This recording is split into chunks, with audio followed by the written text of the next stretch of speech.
ان عذابها كان غراما انها ساءت مستقرا ومقاما۔ اللہ کے نیک اور سچے بندے وہ ہیں جو زمین پر جب چلتے ہیں تو عاجزی کے ساتھ اور سکون کے ساتھ چلتے ہیں، متانت کے ساتھ چلتے ہیں۔ ان کی چال میں، ان کی رفتار میں تکبر نہیں ہوتا، غرور نہیں ہوتا، گھمنڈ نہیں ہوتا۔ وَإِذَا خَاطَبَهُمُ الْجَاهِلُونَ قَالُوا سَلَامًا، اور جب جاہلوں سے وہ مخاطب ہوتے ہیں، جاہل جب ان سے مخاطب ہوتے ہیں، آمنا سامنا ہوتا ہے، تو یہ جاہلوں کے منہ نہیں لگتے، قالوا سلاما، السلام علیکم کہہ کر گزر جاتے ہیں۔ والذین یبیتون لربہم سجدا وقیاما، ان کی راتیں اپنے نرم نرم بستروں سے الگ ہوتی ہیں اور یہ راتوں میں سجدے اور قیام کی حالت میں گزارتے ہیں، اللہ کو رات کے وقت میں یاد کرتے ہیں۔ والذین یقولون ربنا اصرف عنا عذاب جہنم، اور جہنم سے پناہ مانگتے رہتے ہیں، کہتے رہتے ہیں اپنی زبان سے کہ اللہ جہنم کے عذاب سے ہم کو چھٹکارا عطا فرما، ہمیں نجات عطا فرما۔ انہا کان غراما، تیرا عذاب بہت ہی زیادہ سخت ہے اور چمٹنے والا ہے۔ والذین اذا انفقوا لم يسرفوا ولم يقتروا وكان بين ذلك قواما، اور اللہ کے نیک اور سچے بندے وہ ہیں جب خرچ کرتے ہیں تو حد سے زیادہ نہیں، فضول خرچی نہیں کرتے، ولم يقتروا، اور کنجوسی بھی نہیں کرتے، بخیلی بھی نہیں کرتے۔ اللہ نے اگر ان کو رزق دیا ہے، پیسہ دیا ہے، دولت دیا ہے، تو وہ حد سے زیادہ نہیں لٹاتے، اور اپنے گھر والوں کو جتنا خرچ کرنا چاہیے اتنا کرتے ہیں، اس میں کنجوسی بخیلی نہیں کرتے۔ تو کان بین ذلک قواما، دونوں کے بیچ میں، درمیان میں رہتے ہیں، نہ زیادہ خرچ نہ زیادہ بخیلی، دونوں کے بیچ میں رہتے ہیں۔ اس کے بعد اللہ تعالیٰ نے کیا فرمایا؟ والذین لا یدعون مع اللہ الہا آخر،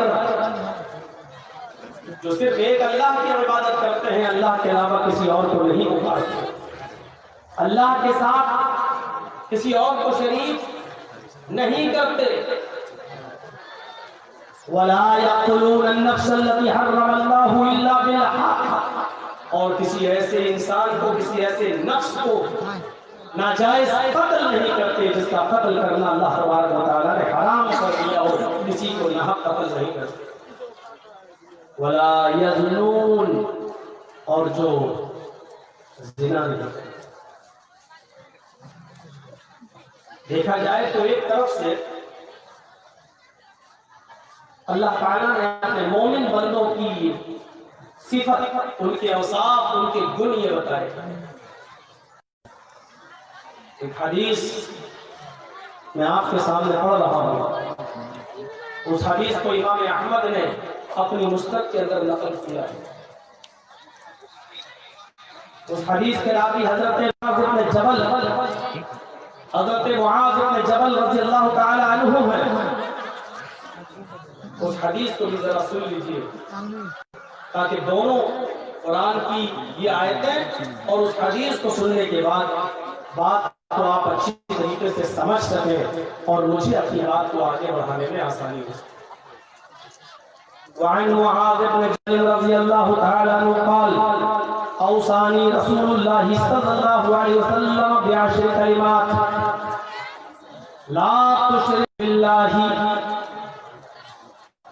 لا تشرک باللہ شیئا وإن قتلت أو هرقت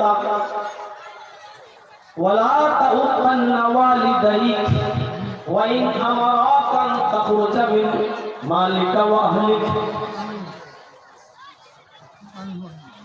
ولا تتركن صلاة مكتوبة متعمدا فإن من ترك صلاة مكتوبة متعمدا فقد برئت منه ذمة الله ولا تشربن خمرا فإنه رأس كل فاحشة وإياك بالمعصية فإن بالمعصية حل سخط الله عز وجل. حدیث لمبی ہے،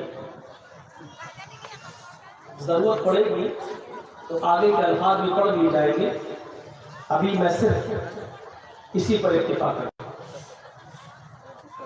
اس حدیث کے اندر 10 چیزیں بتائی گئی ہیں، میں نے 5 کا ذکر کیا ابھی آپ کے ساتھ. معاذ بن جبل کہتے ہیں کہ اللہ کے رسول صلی اللہ علیہ وسلم نے مجھے 10 چیزوں کی وصیت کی. اوصانی رسول اللہ صلی اللہ علیہ وسلم بعشر کلمات، 10 کلمات کی، 10 چیزوں کی ہمیں وصیت کی. پہلی چیز اللہ کے نبی نے ہمیں کیا بتائی؟ لا تشرک باللہ شیئا ان قتلت او حرقت. اے معاذ، اللہ کے ساتھ کسی کو شریک مت کرنا. یہ 5 چیزیں آپ کو بہت آسانی سے یاد ہو سکتی ہیں، 10 میں سے میں نے 5 ہی کا ذکر کیا ہے. ان 5 چیزوں کو آپ اپنے ذہن میں رکھیے گا، ضرورت پڑے گی تو میں کسی کو بھی کھڑا کر کے پوچھ سکتا ہوں کہ 5 چیزیں میں نے کیا بتائی ہیں. اس لیے اس کو ذرا غور سے سنیے. پہلی چیز لا تشرک باللہ شیئا، اللہ کے ساتھ کسی کو بھی اور کچھ بھی شریک مت کرنا. ان قتلت او حرقت، چاہے تمہیں قتل کر دیا جائے یا تمہیں جلا کر راکھ کر دیا جائے، آگ میں جلا دیا جائے، اپنے آپ کو قتل کروا لینا، آگ میں جلا لینا، لیکن اللہ کے ساتھ کسی کو شریک نہیں کرنا. یہ پہلی چیز. دوسری چیز، سماج کے اندر یہ برائی بہت ہے. دوسری چیز وَلَا تَعُقَّنَّ وَالِدَيْكَ، اپنے ماں باپ، والدین میں دونوں چیزیں شامل ہیں، ماں اور باپ دونوں. وَلَا تَعُقَّنَّ وَالِدَيْكَ، اپنے ماں اور باپ دونوں میں سے کسی کی نافرمانی مت کرنا، کسی کی حکم عدولی مت کرنا. وَإِنْ أَمَرَاكَ أَن تَخْرُجَ مِنْ أَهْلِكَ وَمَالِكَ، اگرچہ یہ تمہیں تمہارے ماں اور باپ تمہیں تمہارے گھر اور تمہیں تمہارے مال سے بے دخل کر دے اور یہ کہہ دے کہ اپنا مال اور اپنی بچے چھوڑ کے بھاگ جاؤ، اگرچہ وہ تمہیں تمہارے اہل و عیال اور بیوی بچوں اور تمہارے مال و دولت سے بے دخل کر دے، اس کے باوجود گھر چھوڑ دینا، مال و دولت قربان کر دینا، اپنے بیوی بچوں کو ترک کر دینا، لیکن اپنے ماں اور باپ کی نافرمانی نہیں کرنا. بہت سخت بات ہے. آؤں گا ابھی، میں ابھی تو صرف ترجمہ کر کے ایک ذہن بنا رہا ہوں آپ کا، تشریح پہ آؤں گا. 2 چیزیں، پہلی چیز شرک مت کرنا، دوسری چیز ماں باپ کی نافرمانی مت کرنا. تیسری چیز وَلَا تَتْرُكَنَّ صَلَاةً مَكْتُوبَةً مُتَعَمِّدًا، کبھی بھی کسی بھی حال میں فرض نماز کو قصداً عمداً جان بوجھ کر مت چھوڑنا. اور سب کے اندر نون تاکید بانون ثقیلہ لگا ہوا ہے. لا تترکن، لا تترک نہیں کہا، لا تترکن، ہرگز کسی بھی حال میں، ہرگز کوئی بھی فرض نماز صلاۃً مکتوبۃً متعمدًا قصداً عمداً جان بوجھ کر ترک مت کرنا، چھوڑنا نہیں. کیوں؟ کیوں؟ من ترک الصلاۃ متعمدا مکتوبۃ متعمدا فقد بریت منہ ذمۃ اللہ، جو قصدا عمدا جان بوجھ کر فرض نماز کو چھوڑ دیتا ہے، فقد بریت منہ ذمۃ اللہ، تو اللہ تعالیٰ کی اس کے اوپر کوئی ذمہ داری نہیں رہتی، اللہ تعالیٰ کی ذمہ داری سے وہ ہٹ جاتا ہے، اللہ بری ہو جاتا ہے. اب اللہ کے اوپر اس کی کوئی ذمہ داری نہیں ہے، وہ مرے کٹے سڑے کہیں بھی جائے، اللہ کے اوپر اب اس کی کوئی ذمہ داری نہیں. اب تھوڑا سا خاموشی بننا چاہیے، کافی دیر ہو گئی مجھے بولتے ہوئے. 3 چیزیں، اور چوتھی چیز معاشرے کا ناصور، وَلَا تَشْرَبَنَّ خَمْرًا، کسی بھی حال میں کبھی بھی شراب کو مت ہاتھ لگانا، شراب مت پینا. اور اس کی وجہ کیا بتائی؟ فَإِنَّهُ رَأْسُ كُلِّ فَاحِشَةٍ، ہر کھلی ہوئی برائی کی جڑ ہے، ہر فحش اور گندے کام کی جڑ ہے یہ سب شراب. فَإِنَّهُ رَأْسُ كُلِّ فَاحِشَةٍ، ہر فحش، ہر گندے اور ہر گھٹیا، ہر گندے کام کی جڑ ہے، ہر گندے کام کی سردار ہے یہ. 4 چیزیں. 5ویں چیز، وَإِيَّاكَ بِالْمَعْصِيَةِ فَإِنَّ بِالْمَعْصِيَةِ حَلَّ سَخَطُ اللَّهِ، معصیت، گناہ اور اللہ کی نافرمانی کے کوئی بھی کام مت کرنا، اس سے دور رہنا. فَإِنَّ بِالْمَعْصِيَةِ حَلَّ سَخَطُ اللَّهِ، جس سوسائٹی میں، جس معاشرے میں، جس سماج میں اللہ کی نافرمانی کے کام زیادہ ہونے لگتے ہیں، حَلَّ سَخَطُ اللَّهِ عَزَّ وَجَلَّ، اس علاقے اور اس بستی پر اللہ کا عذاب حلال ہو جاتا ہے، اللہ کا غصہ حلال ہو جاتا ہے، اللہ رب العالمین کا عذاب اس بستی پر فرض ہو جاتا ہے. اللہ رب العالمین اس بستی پر کبھی بھی اپنا عذاب نازل کر سکتا ہے، اس بستی کو کبھی بھی اپنے عذاب سے ہلاک برباد کر سکتا ہے. حلال ہو جاتا ہے اللہ پر اس جگہ پر، اس بستی پر اپنے عذاب کو نازل کر. 5 چیزیں. پتہ نہیں آگے چل پائیں گے یا نہیں چل پائیں گے، تھوڑا سا اور ذکر کر دیتا ہوں اس کے بعد بھی. وَإِيَّاكَ وَالْفَرَارَ وَإِنْ حَلَكَ النَّاسِ، اگر کوئی جنگ لڑ رہے ہو اور دشمن تمہارے سامنے بہت زیادہ تعداد میں ہو، اور وہ لڑائی اعلاء کلمت اللہ کے لیے ہو، اسلامی جنگ ہو، اللہ کے کلمے کو بلند کرنے کے لیے لڑ رہے ہو، تو دشمنوں کی تعداد دیکھ کر بھاگنا نہیں، پیٹھ پھیر کر مت جانا، لڑتے رہنا. وَإِنْ هَلَكَ النَّاسِ، اگر سے لوگ ہلاک ہو جائیں، اگر سے لوگ برباد ہو جائیں، لیکن منہ پھیر کے مت جانا، پیٹھ گھما کے مت جانا. 6 چیزیں. 7ویں چیز ایک اور بتائی، وَإِذَا أَصَابَ النَّاسَ مَوْتٌ وَأَنْتَ فِيهِمْ فَاسْكُتْ، اگر تم کسی گاؤں میں، کسی شہر میں، کسی بستی میں، کسی محلے میں رہ رہے ہو اور وہاں موتیں ہونے لگے، کوئی بیماری پھیل جائے، کوئی بیماری پھیل جائے اور تم اس بستی میں موجود ہو، فَاسْكُتْ، تو اس بستی کو چھوڑ کے مت بھاگنا، اسی بستی میں رہنا.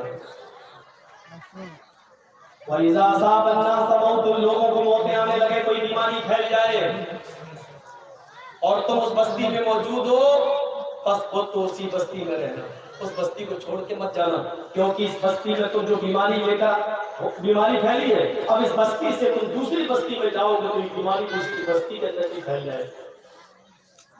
شاید ہمارے دیش کے پردھان منتری نے اسی حدیث کے ٹکڑے پر عمل کیا تھا، اسی لیے کہا تھا کہ جو جہاں ہے وہی رک جائے، ادھر ادھر نہ بھاگے. ٹرینیں بند کر دی، فلائٹ بند کر دیے، جہاز بند کر دیے. وہ الگ بات ہے، بیچارے مزدور برداشت نہیں کر پائے تو آئے اور نکلے، سوچ رہے تھے ٹرینیں بند ہیں کہاں سے آئیں گی، پٹریوں پہ سو رہے تھے اور اسی وقت ٹرینیں بھی گزرنے کو تھی. لیکن حدیث یہی ہے، اگر کسی بستی میں کوئی خطرناک بیماری پھیلی اور اس بیماری سے اگر موتیں ہو رہی ہیں اور آپ اس بستی میں موجود ہیں تو وہیں رہو، اس بستی کو چھوڑ کر مت بھاگو، فَاسْبُتْ، اسی کے اندر رہو. 7 چیزیں ہو گئی. اور آٹھویں چیز بتائی وَأَنْفِقْ عَلَىٰ عَيَالِكَ مِنْ طَوْلِكَ. اے بھیا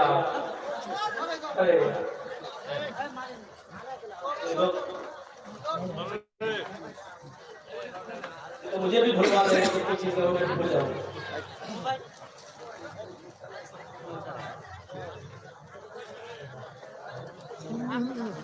وَأَنْفِقْ آٹھویں چیز پر غور کرنا. وَأَنْفِقْ عَلَىٰ عَيَالِكَ مِنْ طَوْلِكَ اپنے بیوی بچوں پر ان کی ضرورت کے مطابق خرچ کرنا. من طولک حیثیت کے مطابق استطاعت کے مطابق اپنی طاقت بھر ان کے اوپر خرچ کرنا. اپنا ہاتھ روکنا نہیں. بیوی کو جتنی ضرورت ہو اس کی ضرورت پوری کیجیے, بچوں کو جتنی ضرورت ہو پوری کیجیے. خوش ہو رہی ہوں گی ہماری ماں بہن, مولانا صاحب نے بہت اچھی بات کیا کہ کہیں بھی آ جائے گا نہیں, مولانا صاحب نے کتنی اچھی بات بتائی, خرچ کرو, کنجوسی کرو. 8 چیز شاید آگے والی چیز پر وہ ناراض ہو جائے. نبی چیز اللہ کے رسول نے بتائی وَلَا تَرْفَعْ عَنْهُمْ عَصَاكَ عَدَبًا. اپنے اہل و عیال بیوی بچوں کے اوپر ایک ڈنڈا ان کی گردن پر رکھے رہے.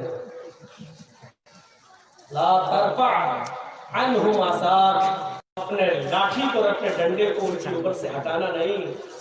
ادباً ادب سکھاتے رہنا, ادب کے طور پر. یعنی جب وہ حد سے آگے بڑھ جائیں اور شریعت کی پامالی کرنے لگے اور تمہارے بستر پر کسی ایسے شخص کو بیٹھنے کی اجازت یا لیٹنے کی اجازت دے جو تم پسند نہیں کرتے ہو تو پھر تم ان کو ہلکی مار بھی سکتے ہو. مولانا صاحب پہلے والی بات تو صحیح تھی, دوسری بہت خطرناک حدیث ہے. یہ 9 چیزیں ہو گئی. لا ترفع عنہم عصاک عدبا, ان کے اوپر ادب کی لاٹھی رکھے ہیں. اور 10ویں چیز بتائی وَأَخِفْهُمْ فِي اللَّهِ, اللہ سے ان کو ڈراتے رہنا, اللہ کے بارے میں ان کو ڈراتے رہنا. دیکھو یہ سچ ہے, یہ جھوٹ ہے, یہ غلط ہے, یہ صحیح ہے, یہ کرو گے تو جنت میں جاؤ گے, یہ کرو گے تو جہنم میں جاؤ گے, اس کے قریب کا جاؤ, یہ کام کرو. اللہ کے سلسلے میں ان کو ڈراتے رہنا. وَأَخِفْهُمْ فِي اللَّهِ, اللہ کے بارے میں ان کو ڈراتے رہنا. قرآن و حدیث کی باتیں ان کو بتاتے رہنا. یہ 10 باتیں اس حدیث کے اندر بتائی ہے. اوصانی رسول اللہ صلی اللہ علیہ وسلم بعشر کلمات. حضرت معاذ بھی کہتے ہیں کہ 10 چیزوں کی نصیحت وصیت اللہ کے رسول نے کی ہے. اس میں پہلی چیز پر آئی ہے لا تشرک باللہ شیئا ان قتلت حرمت. اللہ کے ساتھ کسی کو شریک مت کرنا, کچھ بھی ذرا سا بھی, چاہے تمہیں قتل کر دیا جائے. بعض محدثین نے قتلتا لکھا ہے, قتلتا, چاہے تمہیں قتل کر دیا جائے. اور بعض محدثین نے اس کو باب تفعیل میں لے کر پڑھا ان قتلتا. جب قتلتا پڑھ دیا جائے تو اس معنی میں کچھ اور اضافہ ہو جائے گا. الفاظ کی زیادتی معنی کی زیادتی پر دلالت کرتی ہے.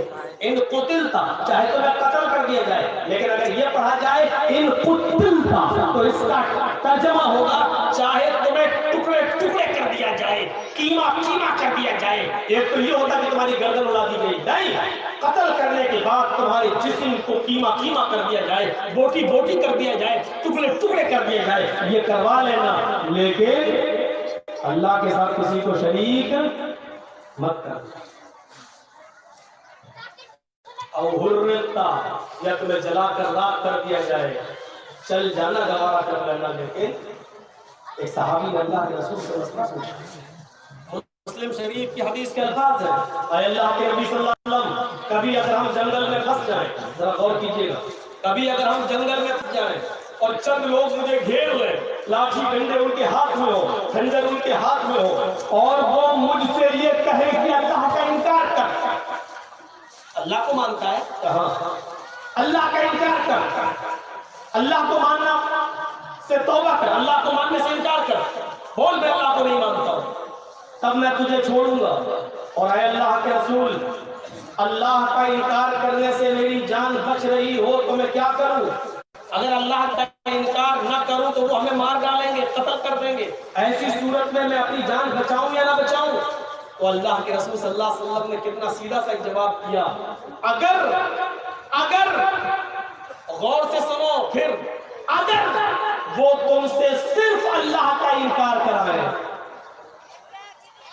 لاٹھی ڈنڈے کھنجر چاقو بلب تلوار ان کے ہاتھ میں ہے اور وہ یہ کہہ رہے ہیں کہ اللہ کا انکار کر، اللہ کا انکار کرائیں اور اللہ کا انکار کرانے سے تجھے چھوڑ دے، تو اللہ کا انکار کر کے اپنی جان بچا لے، یہ شرک نہیں ہے، یہ کفر ہے، اللہ کا انکار کر رہے ہیں۔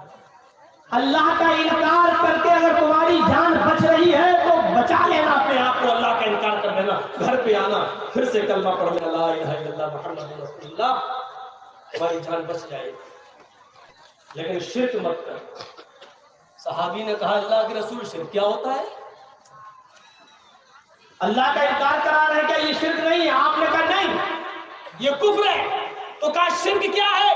تو اللہ کے نبی نے فرمایا اگر وہ اللہ کا انکار کرائے تو انکار کر کے جان بچا لینا، لیکن اگر وہ یہ کہے کہ مجھے سجدہ کر، جنگل میں اگر وہ یہ کہے کہ مجھے سجدہ کر یا میرے سردار کو سجدہ کر یا میرے معبودان باطلہ جن کی ہم پوجا کرتے ہیں ان کو سجدہ کر، اگر وہ یہ کہے اللہ کا انکار کرا کے اگر تیری جان بچ رہی ہے تو اللہ کا انکار کر دینا، لیکن اگر وہ یہ کہے مجھے یا میرے مالک کو یا میرے سردار کو سجدہ کر یا میرے معبود کو سجدہ کر، تو پھر تم ہرگز سجدہ مت کرنا، چاہے وہ تمہیں قتل کر دیں، مار دیں یا جلا دیں، ٹکڑے ٹکڑے کر دیں، کیما کیما بنا دیں تمہارا، اپنے آپ کو جلا لینا، بوڈی بوڈی کرا لینا، ٹکڑے ٹکڑے کرا لینا، لیکن اللہ کے علاوہ کسی اور کو سجدہ نہیں کرنا۔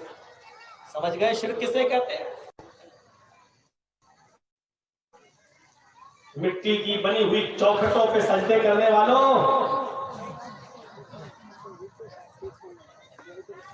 اور ہم ہی جیسے مٹی میں دفن رہنے والے کسی انسان کے سامنے اپنی عزت و آبرو کا جنازہ نکالنے والوں، تمہارے لیے مسلم شریف کی حدیث کافی ہے، سوچو کیا پیغام ہے اس حدیث میں۔ حضرت لقمان اپنے بیٹے سے کہہ رہے ہیں یا بنی لا تشرک باللہ ان الشرک لظلم عظیم، آئے میرے لگتے جگر، آئے میرے بیٹے، کبھی اللہ کی ذات کسی اور کو شریک مت کرنا، ان الشرک لظلم عظیم، شرک سب سے بڑا گناہ ہے، شرک سب سے بڑا ظلم ہے، ظلم، میرا حق مار کر آپ کسی اور کو دے دیں تو یہ مجھ پر ظلم ہے۔ عبادت کرنا اللہ کا حق ہے، سجدہ اللہ کے سامنے کیا جائے یہ اس کا حق ہے، دعا اس سے مانگی جائے یہ اس کا حق ہے، لیکن یہ حق مار کر آپ کسی اور کو دے دیں تو یہ اللہ پر سب سے بڑا ظلم ہے، اور اسی کو شرک کہا گیا، اور شرک کو سب سے بڑا ظلم کہا گیا۔ اس کو ڈسٹرب کریں گے تو کیسے کام چلے گا؟ آپ لوگ خاموشی سے ڈالتے جائیے بھائی، جو کچھ جھولی میں ڈالنا، جس مقصد سے جلسہ ہو رہا ہے اللہ تعالیٰ آپ کو بھی اجر عظیم سے نوازے۔ سچ میں ہم لوگوں نے جلسوں کو یا تقریروں کو، خطاب کو عبادت نہیں سمجھا۔ اللہ کے رسول جب کوئی واضح نصیحت کرتے تھے تو صحابہ کرام اپنے سروں پر بیٹھی ہوئی مکھی بھی نہیں اڑایا کرتے تھے، کیونکہ وہ سمجھتے تھے کہ عبادت ہے، جب تک ہم سن رہے ہیں عبادت ہے، وہ عبادت میں بولا نہیں جاتا، عبادت میں ہاتھ پیر نہیں چلائے جاتے، وہ اپنے سروں کی مکھیاں بھی نہیں اڑایا کرتے تھے۔ ہم نے اس کو دوسرا رنگ دے دیا ہے، مزاج ہم سمجھ نہیں رہے۔ بہرحال آپ کے یہاں کا چلن یہی ہے تو کریے، ہم روکیں گے بھی نہیں، کیونکہ جس مقصد سے جلسہ ہو رہا ہے وہ مقصد بھی پورا ہونا چاہیے۔ ڈالتے جائیے چھوٹے سے جو بھی آپ دے سکیں۔ تو پہلی چیز شرک جو اللہ تعالیٰ کو برداشت کریں۔ آپ ہی ایک فیصلہ کریں، اس کے بعد ہم آگے چل رہے ہیں، آپ ہی ایک فیصلہ کریں۔ آپ دلی رہتے ہیں اور آپ کا یہ علاقہ کیا ہے؟ بشٹم نگر ڈسٹرکٹ، مالدہ، بشٹم نگر سے کوئی آدمی، آپ کا یہاں کا کوئی آدمی دلی رہتا ہے، میں دلی رہتا ہوں، میں بشٹم نگر کا ہوں. اب بشٹم نگر سے کوئی آدمی دلی گھومنے آیا اور میں 1 سال سے 6 مہینے سے دلی ہوں. میری ماں بہنیں ذرا سنیں اس بات کو. اب ہم نے دیکھا یہ تو ہمارے بشٹم نگر سے آیا ہوا ایک آدمی ہے بیچارہ، یہ تو گھومنے آیا دلی کی قطب مینار فلاں چیزیں گھومنا جا رہا ہے. تو میں نے کہا بھائی تم جا رہے ہو گھر، تو میرے گاؤں میں میرے علاقے میں میری بیوی کو ہم ایک ساڑی دے رہے ہیں خرید کر، تم اس کو دے.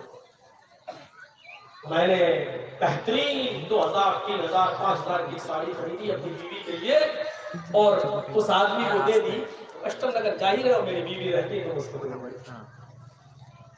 جب وہ آدمی ساڑی دینے کے لیے اس کے گھر آیا، بیوی نے دروازہ کھولا، دیجیے آپ کے ہسبینڈ نے، آپ کے شوہر نے آپ کے لیے ساڑی بھیجی ہے. تو ساڑی لے کر اور دیکھ کر بیوی کو کس کی تعریف کرنا چاہیے؟ ایمانداری سے بتائیے کس کی تعریف کرنا چاہیے؟ شوہر. ماشاءاللہ کتنے اچھے ہیں، دیکھیے ادھر بھی کما رہے ہیں لیکن ہمیں نہیں بھول رہے. لیکن بیوی بجائے شوہر کے ساڑی لانے والے کی ہی تعریف کرنے لگے اور گھر کے دروازوں کے ساتھ ساتھ دل کے دروازے بھی کھول دے. کمین سر آئیے، ایکسکیوز می، بیٹھیے، چائے لائے پلانا شروع کر دے. آپ بہت اچھے ہیں، آپ اتنی دور سے ہمارے لیے ساڑی لے کے آئے. آدمی نے دیکھے تو آپ ہی آئے ہیں اور ساری تعریف اور سارا شریف اس لانے والے کو دینے لگے. ایمانداری سے بتائیے شوہر کو جب یہ بات کا پتہ چلے گا تو وہ برداشت کرے گا؟ چڑیل محنت ہم کریں، مزدوری ہم کریں، کمائیں ہم، اور یہاں سے کہ ہم بھیجے تجھے اور تعریف کر رہی ہے تو تعریف کہنے والے کی. وہیں سے بیٹھا بیٹھا کہے گا طلاق طلاق طلاق. اور مودی جی کا بنایا ہوا نیا قانون کہے گا 3 سال کی سزا.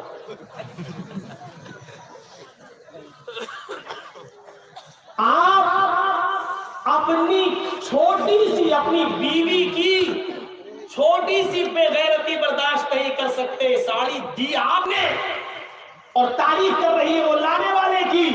آپ اتنی سی بے غیرتی برداشت نہیں کر سکتے اور دلی بمبئی بیٹھے ہوئے طلاق طلاق طلاق کا فرمان جاری کر دیتے ہیں. تو اللہ تعالیٰ اس بے غیرتی کو کیسے برداشت کرے گا کہ زمین میں نے بنائی، آسمان میں نے بنایا، بغیر ستون کے اور بغیر کھمبوں کے میں نے آسمان کی چھت لٹکا دی. 9 کروڑ 30 لاکھ میل کی بلندی پر میں نے سورج کو معلق کر دیا. 1 crore 40 lakh degree centigrade کی گرمی روزانہ سورج ہمیں دیتا ہے. 2,40,000 میل کی بلندی پر چاند کو معلق کر دیا. رات ہم دیتے ہیں تمہارے آرام کے لیے. جب تمہاری تھکن اتر جاتی ہے تو ہم تمہیں صبح بیدار کر دیتے ہیں، تم پھر محنت کرتے ہو.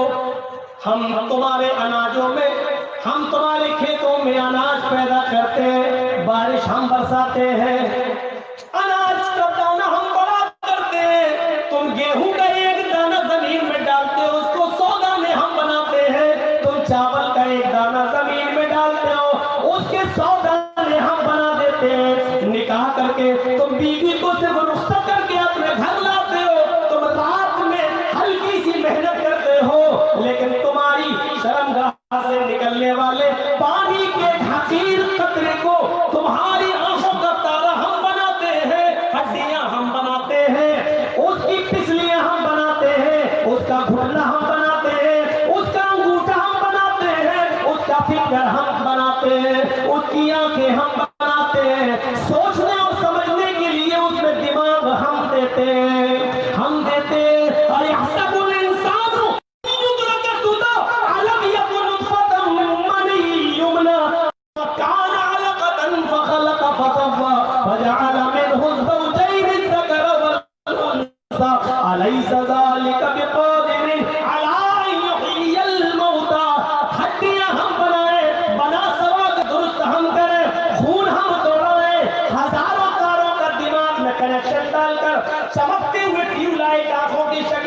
ہم دیں، یہ سارے کام ہم کریں، اور جب یہ 9 مہینے کے بعد بچہ جب تمہاری بیوی کے پیٹ سے باہر آئے تو کہہ دو اس کو بریلی والے نے دیا، اس کو اجمیر والے نے دیا، اس کو بدایوں والے نے دیا، اس کو کچھوچا والے نے دیا، اس کو پھلواری والے نے دیا۔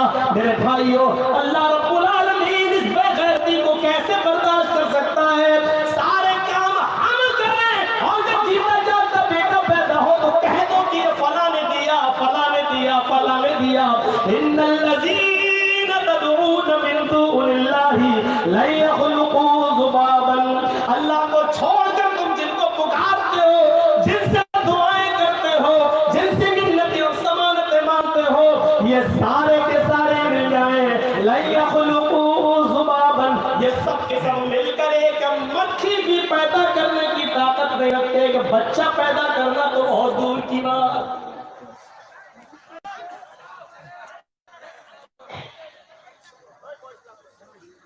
سمجھے؟ شرک کی ہلکی سی تشریح اتنی کافی ہے، ہمیں سمجھنا چاہیے شرک کیا۔ تو آئے معاذ، شرک مت کرنا کچھ بھی، چاہے تمہیں جلا دیا جائے یا مار دیا جائے، قتل کر دیا جائے، پہلی چیز۔ دوسری چیز پر آئیے نوجوانوں، آج بہت سی نصیحتیں تمہیں ملیں گی۔ وَلَا تَعُقَّنَّ وَالِدَيْكَ وَإِنْ أَمَرَاكَ أَن تَخْرُجَ مِنْ أَهْلِكَ وَمَالِكَ۔ دوسری چیز، اپنے ماں باپ کی کبھی نافرمانی مت کرنا، چاہے وہ تمہیں تمہارے گھر بار سے، تمہارے مال و دولت سے نکال دیں۔ حضرت اسماعیل علیہ السلام کا واقعہ سنے ہیں نا؟ کہیں رہنے لگے، ابراہیم علیہ السلام جب اپنے بیٹے سے ملنے گئے، دروازے کو دستک دی، اسماعیل علیہ السلام کی بیوی نے دروازہ کھولا، سامنے بوڑھا آدمی کھڑا ہے۔ اسماعیل کی بیوی نہیں جانتی تھی کہ یہ میرے سسر ہیں، دیکھا نہیں تھا۔ اس بستی میں اسماعیل علیہ السلام نے ایک شادی کر لی تھی۔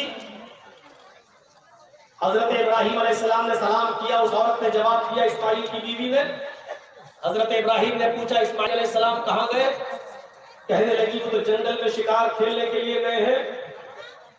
کہا اچھا یہ بتاؤ کہ تمہارے گھر کا گزر بسر کیسا چل رہا ہے؟ کہنے لگی بہت برا۔ بہت برا؟ ہاں، صبح کھا لو تو شام کو نہیں ملتا، شام کو کھا لو تو صبح بھوکے رہتے، بہت برا حال ہے۔ ابراہیم علیہ السلام سمجھ گئے کہ میرے بیٹے نے بیوی کا انتخاب کرنے میں غلطی کی۔ تو کیا کہا؟ بہو کیا کہا؟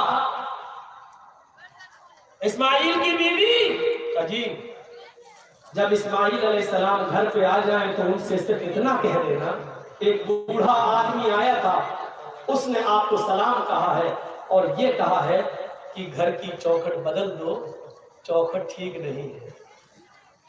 وہ بیوی دیکھتی ہے چوکھٹ تو ٹھیک ہے، دروازہ بھی ٹھیک ہے، بوڑھا سنڈیا گیا، اس کا دماغ خراب ہو گیا، چوکھٹ بالکل صحیح ہے، سردیوں میں دھوپ آتی ہے، گرمیوں میں ہوا آتی ہے، چوکھٹ تو سب ٹھیک ہے، کہ بوڑھا سنڈیا گیا۔ اسماعیل علیہ السلام جب گھر میں آئے تو بیوی نے پورا واقعہ سنایا تھا، ایک بوڑھا آیا تھا۔ اچھا کیا ہوا؟ کہا اس نے آپ کو سلام کہا۔ اچھا اور کیا کہا؟ سمجھ گئے کہ میرے باپ تھے۔ کہا اور کیا کہا؟ انہوں نے مجھ سے پوچھا یہ گھر کی کا حال کیسا چل رہا ہے؟ تو میں نے کہا بہت برا، صبح کھا لو تو شام کو نہیں ملتا، شام کو کھا لو تو صبح نہیں ملتا۔ تو انہوں نے کہا کہ اچھا ٹھیک ہے، تمہارے شوہر آ جائیں تو ان سے کہتے رہے بوڑھے نے سلام کہا ہے اور یہ کہا کہ گھر کی چوکھٹ ٹھیک نہیں ہے، چوکھٹ بدل دو۔ کہا کیا کہا؟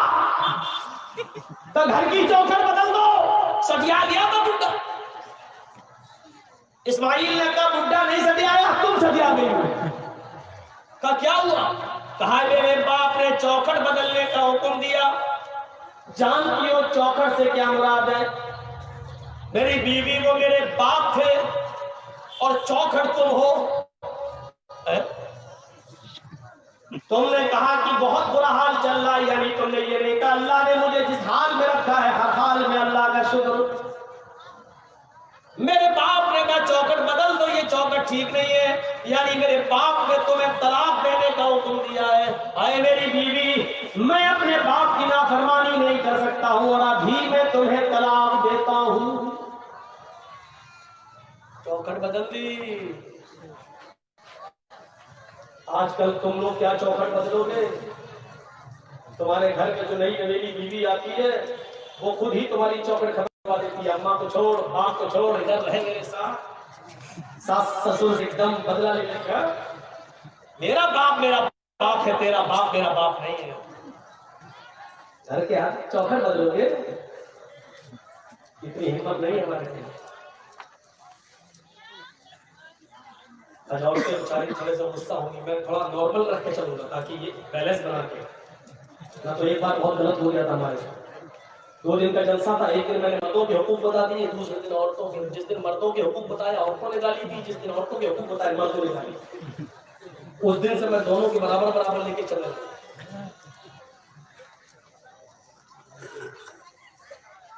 تو یہ ہوتا ہے. طلاق دے دی. اسماعیل علیہ السلام نے جب دوسری شادی کی، ایک بار پھر گئے ابراہیم علیہ السلام. دروازہ کھٹکھٹایا. دوسری والی بہو جو نئی آئی تھی گھر سے نکلی. جی کون؟ کہا اسماعیل کہاں ہے؟ اب وہ تو شکار کھیلنے گئے. اچھا یہ بتاؤ گھر میں تمہارے گزر بسر کیسا چل رہا ہے؟ الحمدللہ اللہ کا شکر ہے، اللہ نے جس حال میں رکھا ہے.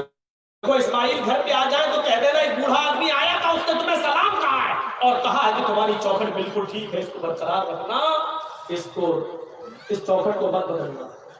وہ بھی کہتی ہے جناب بوڑھا سے کیا گیا، ارے بدلے کون جا رہا چوکھٹ جو کہہ رہا ہے کہ برقرار رکھنا. اسماعیل علیہ السلام آئے تو پوری بات بتائی تو کہا وہ میرے باپ تھے اور چوکھٹ کو برقرار رکھنے کا مطلب یہ کہ انہوں نے کہا کہ یہ بیوی تمہاری ٹھیک ہے تو اللہ کی شکر گزار. اچھا ایک بات سنو، پورے واقعے کو سننے کے بعد کیا مطلب نکالا آپ نے؟ میں نے ایک مطلب نکالا ہے. میرا ایک مطلب یہ نکالا ہے کتنی سی بات پر بس گھر کا گزر بسر کیسا چل رہا ہے؟ بہت برا. صبح کھا لو تو شام کو نہیں ملتا، شام کو کھا لو تو صبح نہیں. اتنی سی بات پر ابراہیم علیہ السلام نے کہا یہ اللہ کی نافرمان اور اللہ کی ناشکر گزار عورت کا چوکھٹ بدل دو. آج کل کی طرح ہر بات میں نافرمانی کرنے والی عورتیں ہوتی تو کیا حالت ہوتی؟ چلے آئے صبح سے پہلے مہینے کی تنخواہ لے کے ہاتھ ہلاتے ہوئے چلے آئے. فیئر لولی نہیں لائی گئی، پونس نہیں لائے، کریم نہیں لائے. ارے ساڑی لے کے آنا چاہیے تھی. جب سے آئی ہوں تمہارے گھر میں تب سے پریشانی تو رہتی ہو. کیا دیا تم نے؟ ہر بات پر روزانہ 20 اگر گنو تو گن نہیں پاؤ گے کتنی نافرمانی ہو. اپنے ماں باپ کی نافرمانی مت کرنا، چاہے وہ تمہیں تمہارے اہل و عیال سے اور تمہارے مال و دولت سے تمہیں بے دخل کر رہے ہیں، نکال دیں. اس صحابی کا واقعہ یاد کرو جس نے اپنی لنگڑی اور لولی اور اپاہج اور آنکھوں سے اندھی ماں. بوڑھی عورتیں بھی ہوں گی، سنیں تمہارے مطلب کی بات. آنکھوں سے اندھی، ہاتھوں سے کوڑی، پیروں سے لنگڑی، اپنی ماں کو اس نے اپنے کاندھے پر بٹھایا، اپنی کمر پر لادا اور عمرے کے لیے لے گیا. خانے کعبہ کا طواف کر رہا ہے. اس زمانے میں وہیل چیئر نہیں تھی. بٹھا لیا اور طواف کر لیا. اپنے کاندھوں پر اٹھایا، پیٹھ پر لادا اور طواف. ایک چکر ہو گیا، 2 چکر ہو گیا، تیسرا چکر ہو گیا، چوتھا چکر ہو گیا، 5واں چکر ہو گیا، 6واں چکر پورا اور 7واں چکر لگاتے لگاتے اس کی مٹھ بھیڑ حضرت عمر سے ہو گئی. 7ویں چکر میں عمر فاروق مل گئے. اس نے کہا امیر المومنین یہ میری ماں ہے، میں نے اپنی بوڑھی ماں کو اپنے کاندھے پر بٹھا رکھا ہے، اپنے پیٹھ پر لادا ہے اور میں کعبے کا طواف کر رہا ہوں. 7واں چکر ہے، اس کے بعد میں صفا اور مروہ کا چکر بھی لگاؤں گا، سعی بھی کروں گا. امیر المومنین میری ماں لیٹرین کرتی ہے، اس کی گندگی کو میں صاف کرتا ہوں. میری ماں ہاتھوں سے کوڑی ہے، میں اپنے ہاتھ سے کھانا بنا کر اپنی ماں کو کھلاتا ہوں. اس کے منہ میں دانت نہیں ہے، میں اپنے منہ میں روٹی کو چباتا ہوں، نرم کر کے میں اپنی ماں کے منہ میں ڈال دیتا ہوں. میں اپنی ماں کے کپڑے دھلتا ہوں، اپنے ماں پیشاب و پیخانہ صاف کرتا ہوں. امیر المومنین کیا ابھی بھی میں نے اپنی ماں کا حق ادا نہیں کیا؟ کیا اب بھی مجھ سے بات پرس ہوگی؟ کیا ابھی بھی میں نے اپنی ماں کا حق ادا نہیں کیا؟ حضرت عمر فرماتے ہیں آئے میرے دوست میں کیسے بتاؤں؟ اس نے کہا امیر المومنین سچ بتائیے کیا ابھی بھی میں نے اپنی ماں کا حق ادا نہیں کیا؟ حضرت عمر کہتے ہیں کہا امیر المومنین کتنا حق ادا کروں، کتنی خدمت کروں تب جا کر حق ادا ہوگا؟ تو حضرت عمر کہتے ہیں مجھے یہ نہیں معلوم کہ کتنی خدمت کرو تب حق ادا ہوگا، لیکن تیرے سوال کا جواب اتنا میں ضرور دے دیتا ہوں کہ تو نے طواف کرایا، تو نے اپنی پیٹھ پر لادا، تو نے صفا اور مروہ کے چکر لگائے، کھانا تو کھلاتا ہے، پکاتا تو ہے، کپڑے تو صاف کرتا ہے، پیشاب و پاخانہ تو صاف کرتا ہے، ان سب کے کرنے کے باوجود تو پوچھتا ہے کہ میں نے اپنی ماں کا حق ادا کیا یا نہیں؟ تو سن، ابھی تو نے اپنی ماں کی اس آہ کا بھی حق ادا نہیں کیا. جب تو اپنے ماں کے پیٹ سے پیدا ہو رہا تھا، جب تجھے تیری ماں جن رہی تھی ڈلیوری کے وقت، جب تیری ماں تجھے جن رہی تھی، پیدا کر رہی تھی، درد کی وجہ سے تجھے پیدا کرتے وقت جو درد ذہن عورت کو جو بچے کی پیدائش کے وقت درد ہوتا ہے، اس درد کے موقع پر تیری ماں کی منہ سے جو پہلی آواز نکلی ابھی تو نے اپنی ماں کی اس پہلی آہ کا بھی حق ادا نہیں کیا. اس کی پوری زندگی کا حق ادا کرنا تو بہت دور کی بات. اس واقعے سے اندازہ لگا سکتی ہے آج کی نوجوان نسل اپنی ماں کی کتنی خدمت کر رہی ہے، اور تم اپنی ماں کو اس وقت چھوڑ دیتے ہو اپنی بیوی کے کہنے پر جب اس وقت اس کو تمہاری سب سے زیادہ سب ضرورت ہوتی ہے.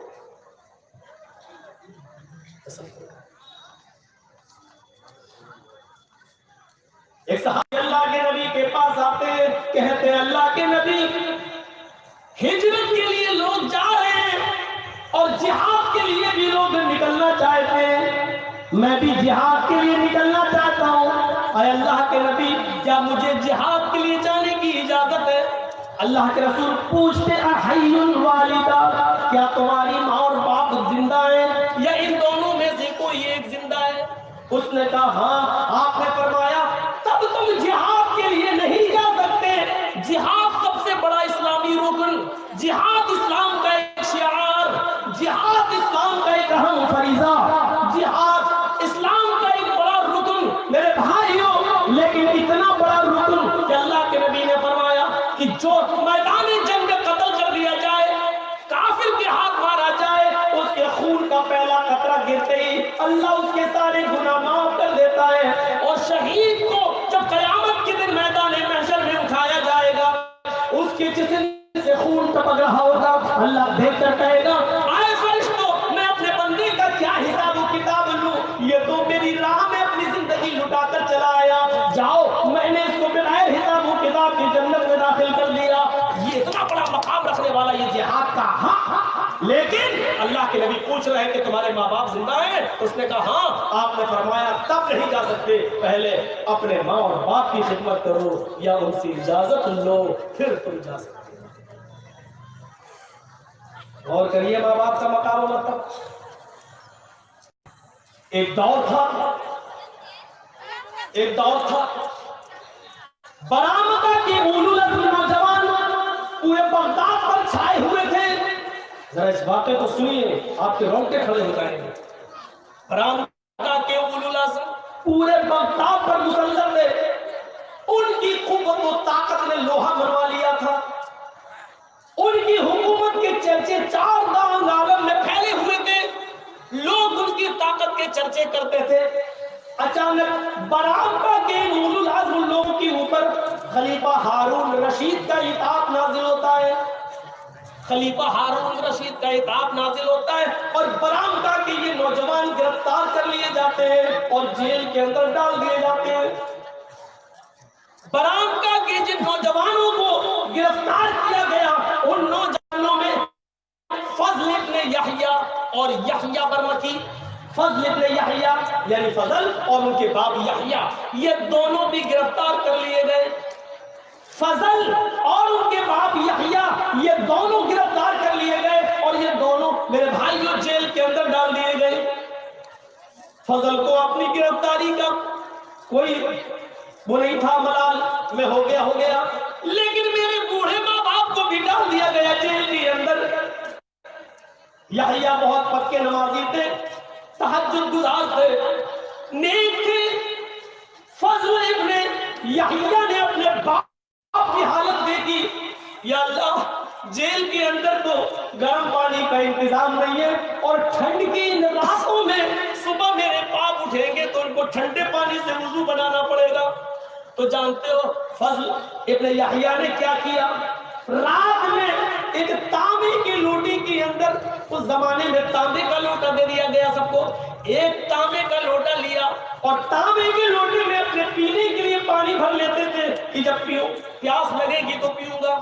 لیکن فضل کا حال یہ تھا کہ وہ رات میں پانی پیتے نہیں تھے، بلکہ رات بھر اس پانی کو کمبل اٹھا کر، گرم چادر اٹھا کر اس تانبے کی لوٹی کو اپنے پیٹ سے چپکا لیتے تھے کہ میرے پیٹ کی گرمی سے صبح فجر کی نماز کے وقت تک اس پانی میں تھوڑی سی گرمی آ جائے گی، کچھ تو گرم ہو جائے گا. اور اس گرم پانی کو وہ فجر کی نماز کے وقت اپنے باپ کو دے دیا کرتے تھے. اے ابو جان اس سے وضو بنائیے. میرے پیارے ساتھیوں غور کرو، علامہ یافعی نے اس بات کو اپنی کتاب براءۃ الجنان کے اندر نقل کیا ہے.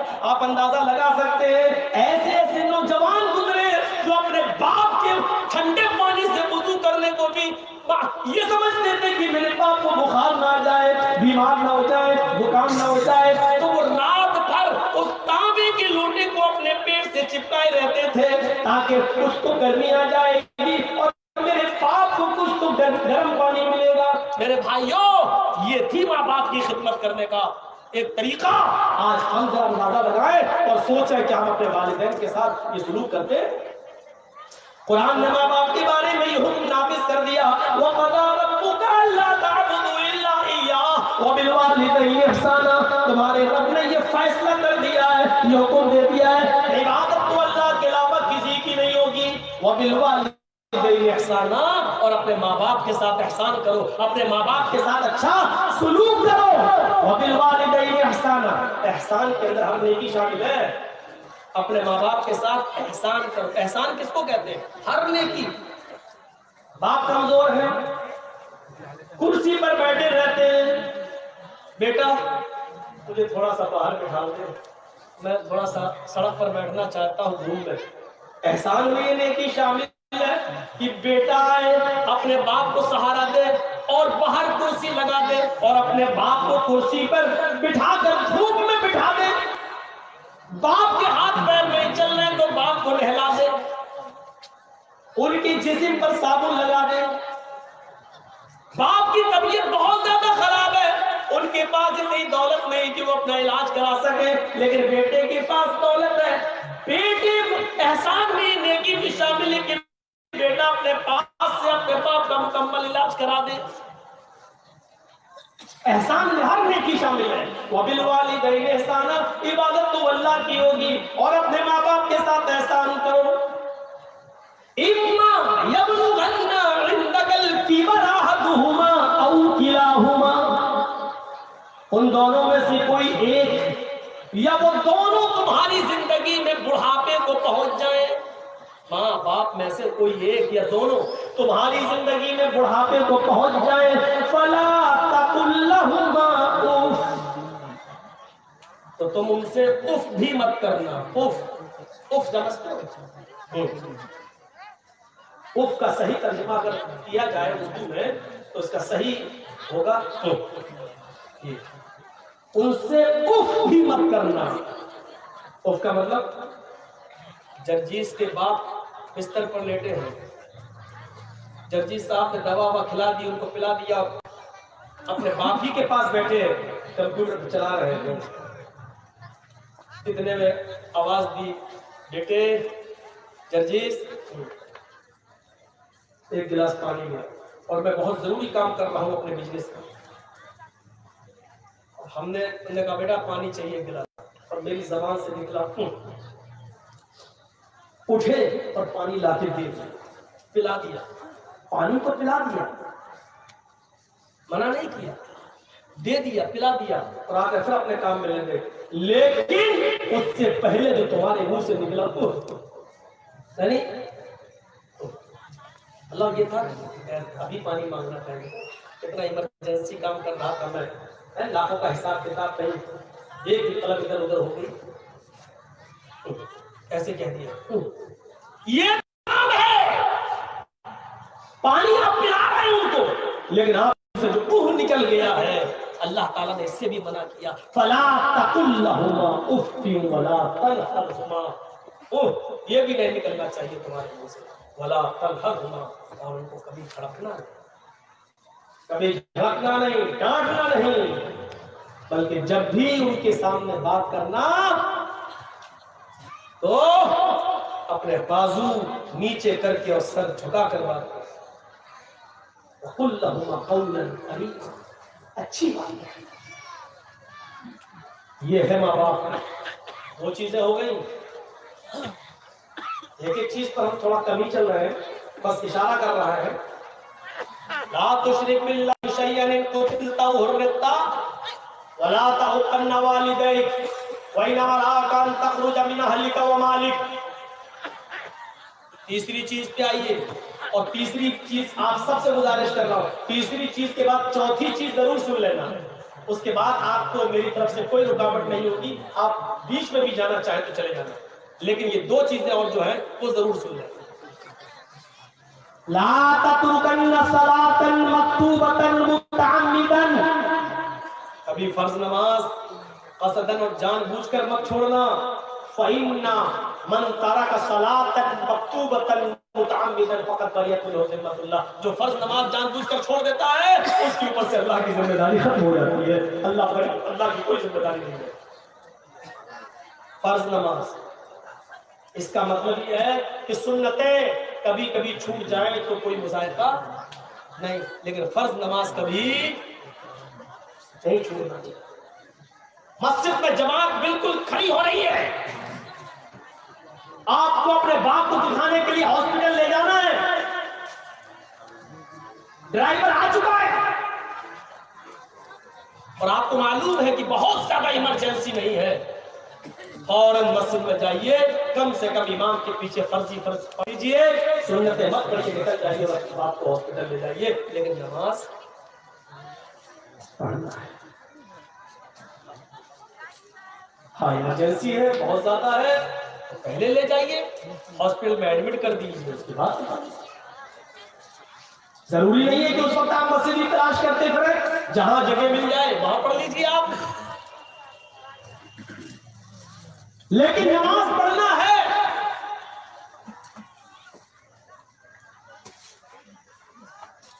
آپ کو وہ منظر یاد ہوگا اور نہ یاد ہو تو سنو.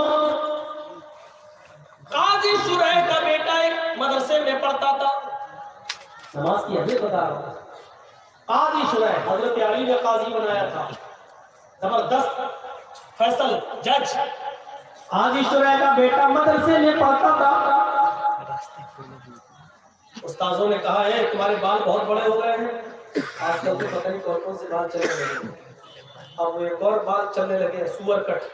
سور کٹ بال جانتے ہیں، ادھر سے کٹے ہیں، ادھر سے کٹے ہیں، ادھر سب ٹکلا ہے، چاروں طرف گول، بیچ چھپا مدھومکھی کا رکھا ہوا ہے. اس ہمارے یہاں کہا جاتا سور کٹ بال. کون کون سے بال نہیں کرے، پتہ نہیں کون سے ہجڑے نے نکالا ہوگا یہ بال، ان کے نقشے قدم پہ ہم چل رہے ہیں. کون سی ادھر بال صاف دیکھ کے قسم خدا کی گھن آتی ہے، اللہ اس کے پاس ہم بیٹھے کیسے ہیں. ادھر سے ٹکلا بنا، ادھر سے ٹکلا، چاروں طرف سے گنجا دکھ رہا، اوپر چھتا رکھا ہوا، لگتا ہے ٹلو کون چل رہا. اچھی بات بنا لی. قاضی شریح کے بیٹے کے بال بڑے ہو گئے تو مدرسے کے استادوں نے کہا کہ تمہارے بال بہت بڑے ہو گئے، فرصت ملے کبھی تو بال کٹوا لینا حجام سے. بھیا تو بہت بڑے ہو یار،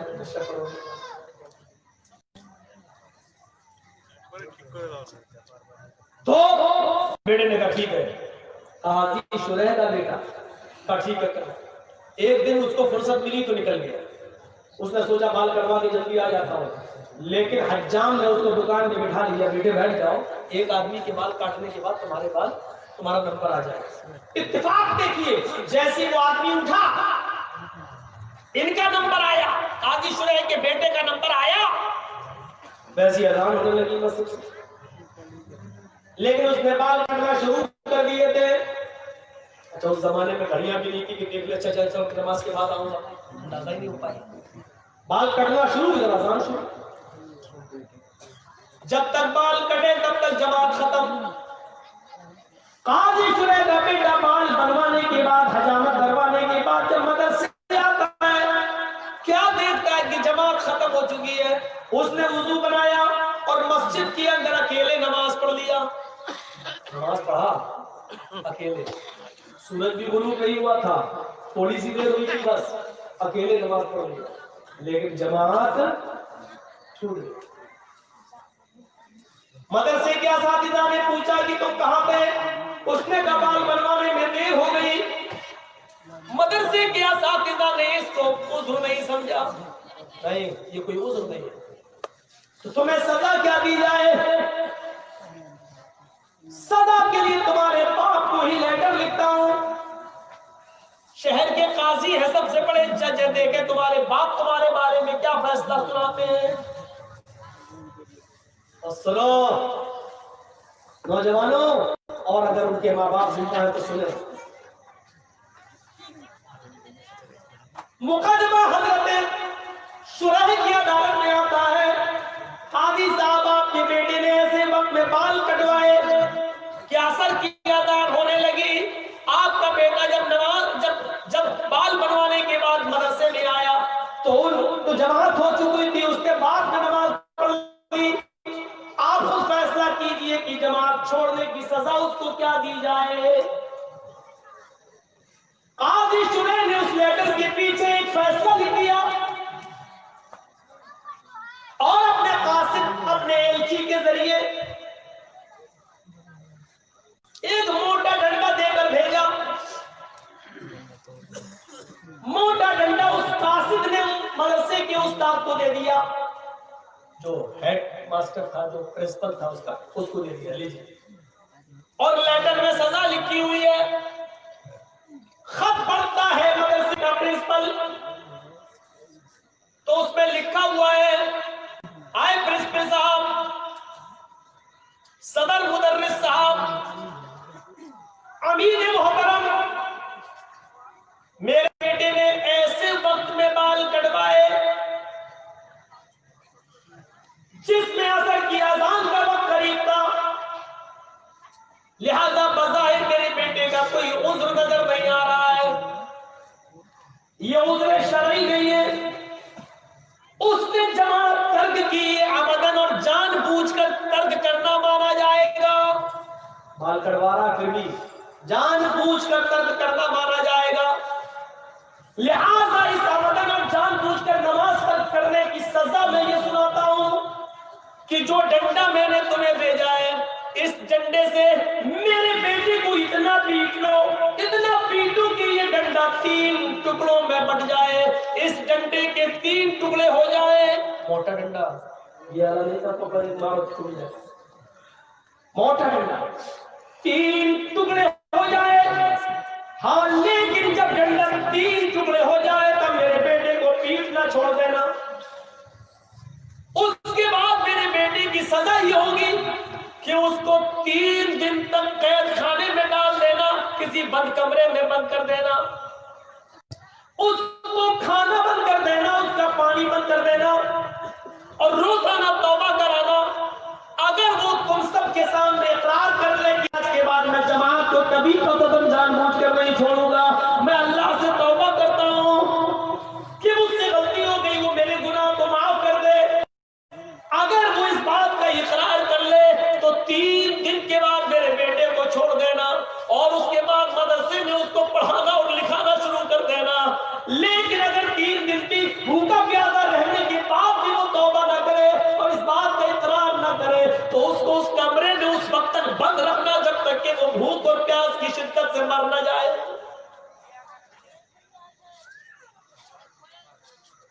ایک وقت کی نماز، اور نماز نہیں چھوٹی تھی، نماز تو پڑھ لیا تھا، جماعت چھوٹی تھی. ایک وقت کی، وہ بھی بال بنوانے میں. ہم اپنے غریبانوں میں جھانک کر دیکھیں کہ ہماری اولاد یہ کون سی نماز ہے. ہم جس دکان پر بیٹھے ہوئے ہیں، اذان ہو رہی ہے، باپ حاجی ہے حج کر کے آیا، بیٹے بیٹھے دکان پہ ہم نماز پڑھ کے آ رہے ہیں، پہلے ہم پڑھانا بعد میں تم چلے. یہ اسلام کے احکام کرانا مرچنٹ کی دکان نہیں ہے. جو تمہیں پسند آئے وہ کرو گے، اور جو نہیں پسند آئے وہ نہیں کرو گے. حاجی صاحب جماعت کے ساتھ نماز پڑھ رہے ہیں، اور حاجی صاحب کا بیٹا جماعت چھوڑنے کے بعد مسجد باغ میں جاتا اور نماز پڑھتا ہے. یہ کون سی جماعت اور کون سا اسلام ہے یہ؟ حی علی الصلاۃ، یہ ندا جو آئی ہے وہ حاجی صاحب کے لیے بھی اور حاجی صاحب کے بیٹے کے لیے بھی ہے. یہ ندا مولانا جرجیز صاحب کے لیے بھی اور مولانا جرجیز صاحب کے 11 سال کے بیٹے کے لیے بھی ہے. یہ ندا امام حرم کے لیے بھی ہے اور مکے کے رہنے والے لوگوں کے لیے بھی ہے. یہی آواز حی علی الصلاۃ سعودیہ کے بادشاہ کے لیے بھی ہے اور سعودیہ کی گلیوں میں بھیک مانگنے والے بھکاریوں کے لیے بھی ہے. اسی ایک وقت میں یہی نماز کا وقت سب کے لیے ہے. سب کو ایک ہی وقت میں مسجد میں جانا ہے، ایک ہی امام کے پیچھے نماز پڑھنا ہے، اسی کی ابتدا میں نماز ادا کرنا ہے، ایک دوسرے کو چپک کر کھڑا ہونا ہے، قدم سے قدم ملانا ہے، ٹخنے سے ٹخنا ملانا ہے، کاندھے سے کاندھا ملانا ہے، اپنے دلوں کی کینے اور کدورت اور بغض و عناد کو ختم کرنا ہے، اور ایک ہی ساتھ رکوع میں جانا ہے، ایک ہی ساتھ سجدے میں جانا ہے، اور اس بات کا اعلان کرنا ہے ایک ہی صف میں کھڑے ہو گئے محمود و ایاز، نہ کوئی بندہ رہا نہ کوئی بندہ نواز. یہ ندا حی علی الصلاۃ کی آواز سب کے لیے. اذان کی آواز آتی ہے حی علی الفلاح، آؤ کامیابی کے لیے. کامیابی یہ باپ کے لیے بھی ہے، بیٹے کے لیے بھی ہے، حاجی صاحب کے لیے بھی ہے، ان کے بیٹے کے لیے بھی ہے. آؤ اسی وقت میں اپنی دکان بند کرو. اذان کی آواز سننے کے بعد اگر تم نے دکان بند نہیں کی اور مسجد کے اندر نہیں آئے تو جب تک جماعت ہو رہی ہے، اذان ہو جانے کے بعد سے، حی علی الصلاۃ سننے کے بعد سے، جماعت ہونے تک جتنی تم بکری کر رہے ہو، جتنا مال تم بیچ رہے ہو، اس میں جو کمائی آ رہی ہے وہ حرام ہے. اور اس حرام کمائی کو اگر تم نے مال حلال میں ملا دیا تو مال حلال بھی حرام ہو جائے گا.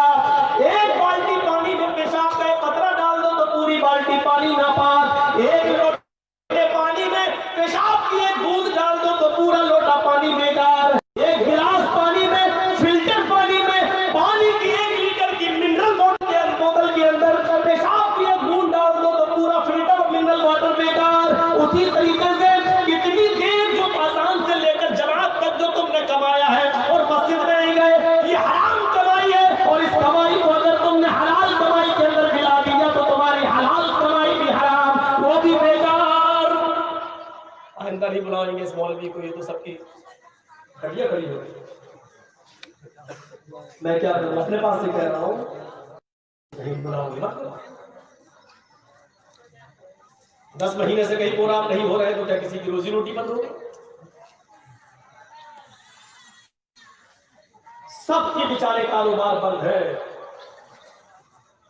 صرف حکومت خوش ہے. بس ہوگی، پتہ ہی نہیں چل رہا. دماغ میرا تھک گیا سوچ سوچ کر. کہتے ہیں کورونا کا کوئی علاج ہی نہیں ہے. خود کہہ رہے ہیں کورونا کا علاج نہیں، پھر کہتے ہیں کہ مریض ٹھیک ہو. دماغ خراب ہو گیا. ہم ہی پاگل ہیں، بریلی کے پاگل خانے میں ہم کی بھرتی ہو رہے ہیں. کہتے ہیں کہ کورونا کا کوئی علاج ہی نہیں ہے اور ٹھیک بھی ہو رہے. اور کچھ لوگ ہوتے ایسے ہوتے جو بیمار بھی نہیں ہوتے، وہ جھوٹ و پرچار کرنے کے لیے اندر چلے جاتے ہیں. جیسا امیتابھ بچن، کورونا ہو گیا، ارے تم تو روز سینیٹائزر سے ہاتھ دھو رہے تھے، تمہیں کیسے کورونا ہو گیا؟ تم تو باقاعدہ 14 دن کے لیے اپنے بیوی بچے سب سے الگ تھے، تمہیں کیسے کورونا ہو گیا؟ اور جب تمہیں اتنے دن پرہیز کرنے کے بعد بھی ہو سکتا ہے تو پھر یہ کیوں کہہ رہے ہو 14 دن ایسے رہو ایک دوسرے گج کی دوری؟ تو بس تب بھی ہو سکتا، پتہ ہی نہیں چل رہا آج تک۔ بہار کے چناؤ میں لاکھوں کی بھیڑ ہو جائے تو کورونا نہیں، الیکشن ختم ہوتے ہوتے ایک دم کورونا کی بیمار ہو جاتی ہے۔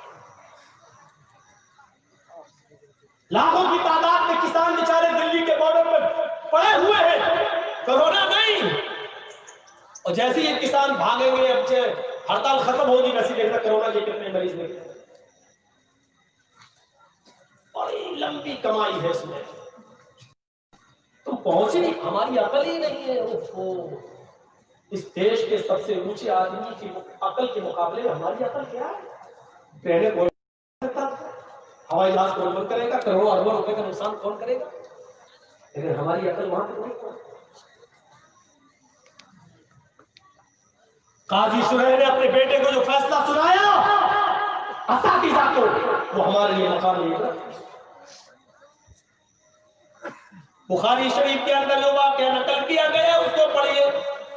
صحابہ جنگ لڑ رہے ہیں، رات پر جنگ چلی، ایک قلعہ ہے قلعہ تستر، اس قلعے کو حاصل کرنا چاہتے ہیں، وہاں اسلام کا جھنڈا لہرانا چاہتے ہیں۔ بالکل قریب آ گئے، بالکل قریب آ گئے، اس قلعے تک پہنچ گئے، قریب تک کہ جھنڈا لہرا دو، کچھ کام رہ گئے ان کو ڈھکیل دے پیچھے کی طرف۔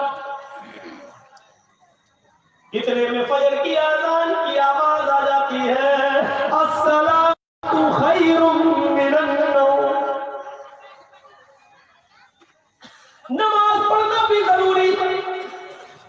اور ہم نے رات پر جو جنگ لڑی اس قلعے کو حاصل کرنے کے لیے اور اسلام کا جھنڈا اس قلعے پہ لہرانے کے لیے، اللہ اگر ہم نماز پڑھنے لگ جائیں اور اس قلعے پر جھنڈا نہ لہرا سکے تو ہم سب نماز پڑھنے لگے تو یہ کافر پھر سے اس قلعے پر حملہ کر دیں گے، چڑھ جائیں گے اور ہماری ساری محنت بیکار ہو جائے گی۔ اب کیا کریں؟ اور اگر قلعے پر جھنڈا لہرانے کے لیے تھوڑا سا اور لڑ لیں تو سورج نکل جائے گا، فجر کی نماز تو چھوٹ جائے گی۔ کتنی بڑی دویدھا تھی ان کے سامنے، پوری رات لڑے، اسلامی جنگ، دین کے لیے لڑ رہے، اپنے کاروبار کے لیے نہیں، اپنے بزنس کے لیے نہیں، دین کے لیے لڑ رہے، لیکن کرے کیا؟ اگر فجر کی اذان ہو رہی ہے، اگر ہم نماز پڑھنے لگے تو کافر اس قلعے کو گھیر لیں گے، ہماری محنت بیکار۔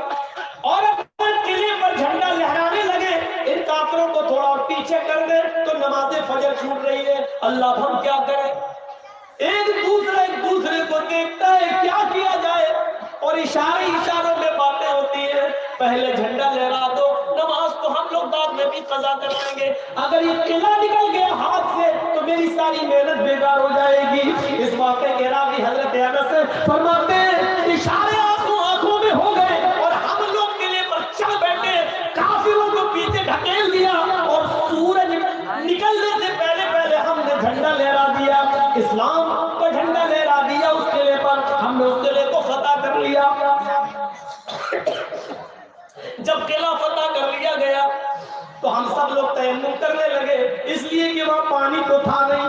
تیمم کرتے کرتے ہماری آنکھوں کے سامنے سورج طلوع ہو گیا، سورج نکل آیا۔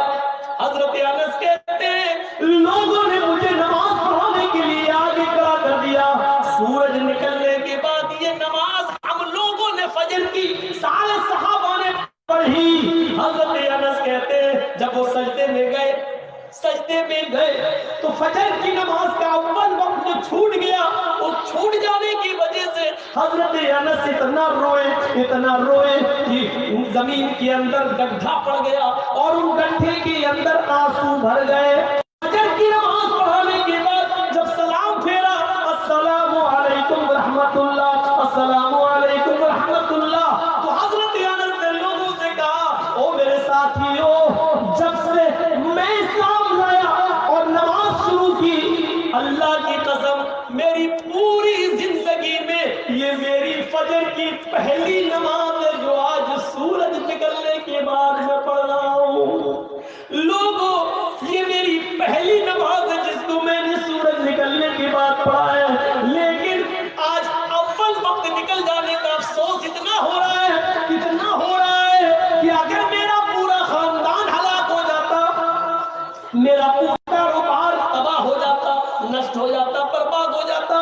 مجھے اتنا افسوس نہیں ہوتا جتنا افسوس مجھے فجر کی نماز کے اول وقت کے نکل جانے کا ہو رہا ہے.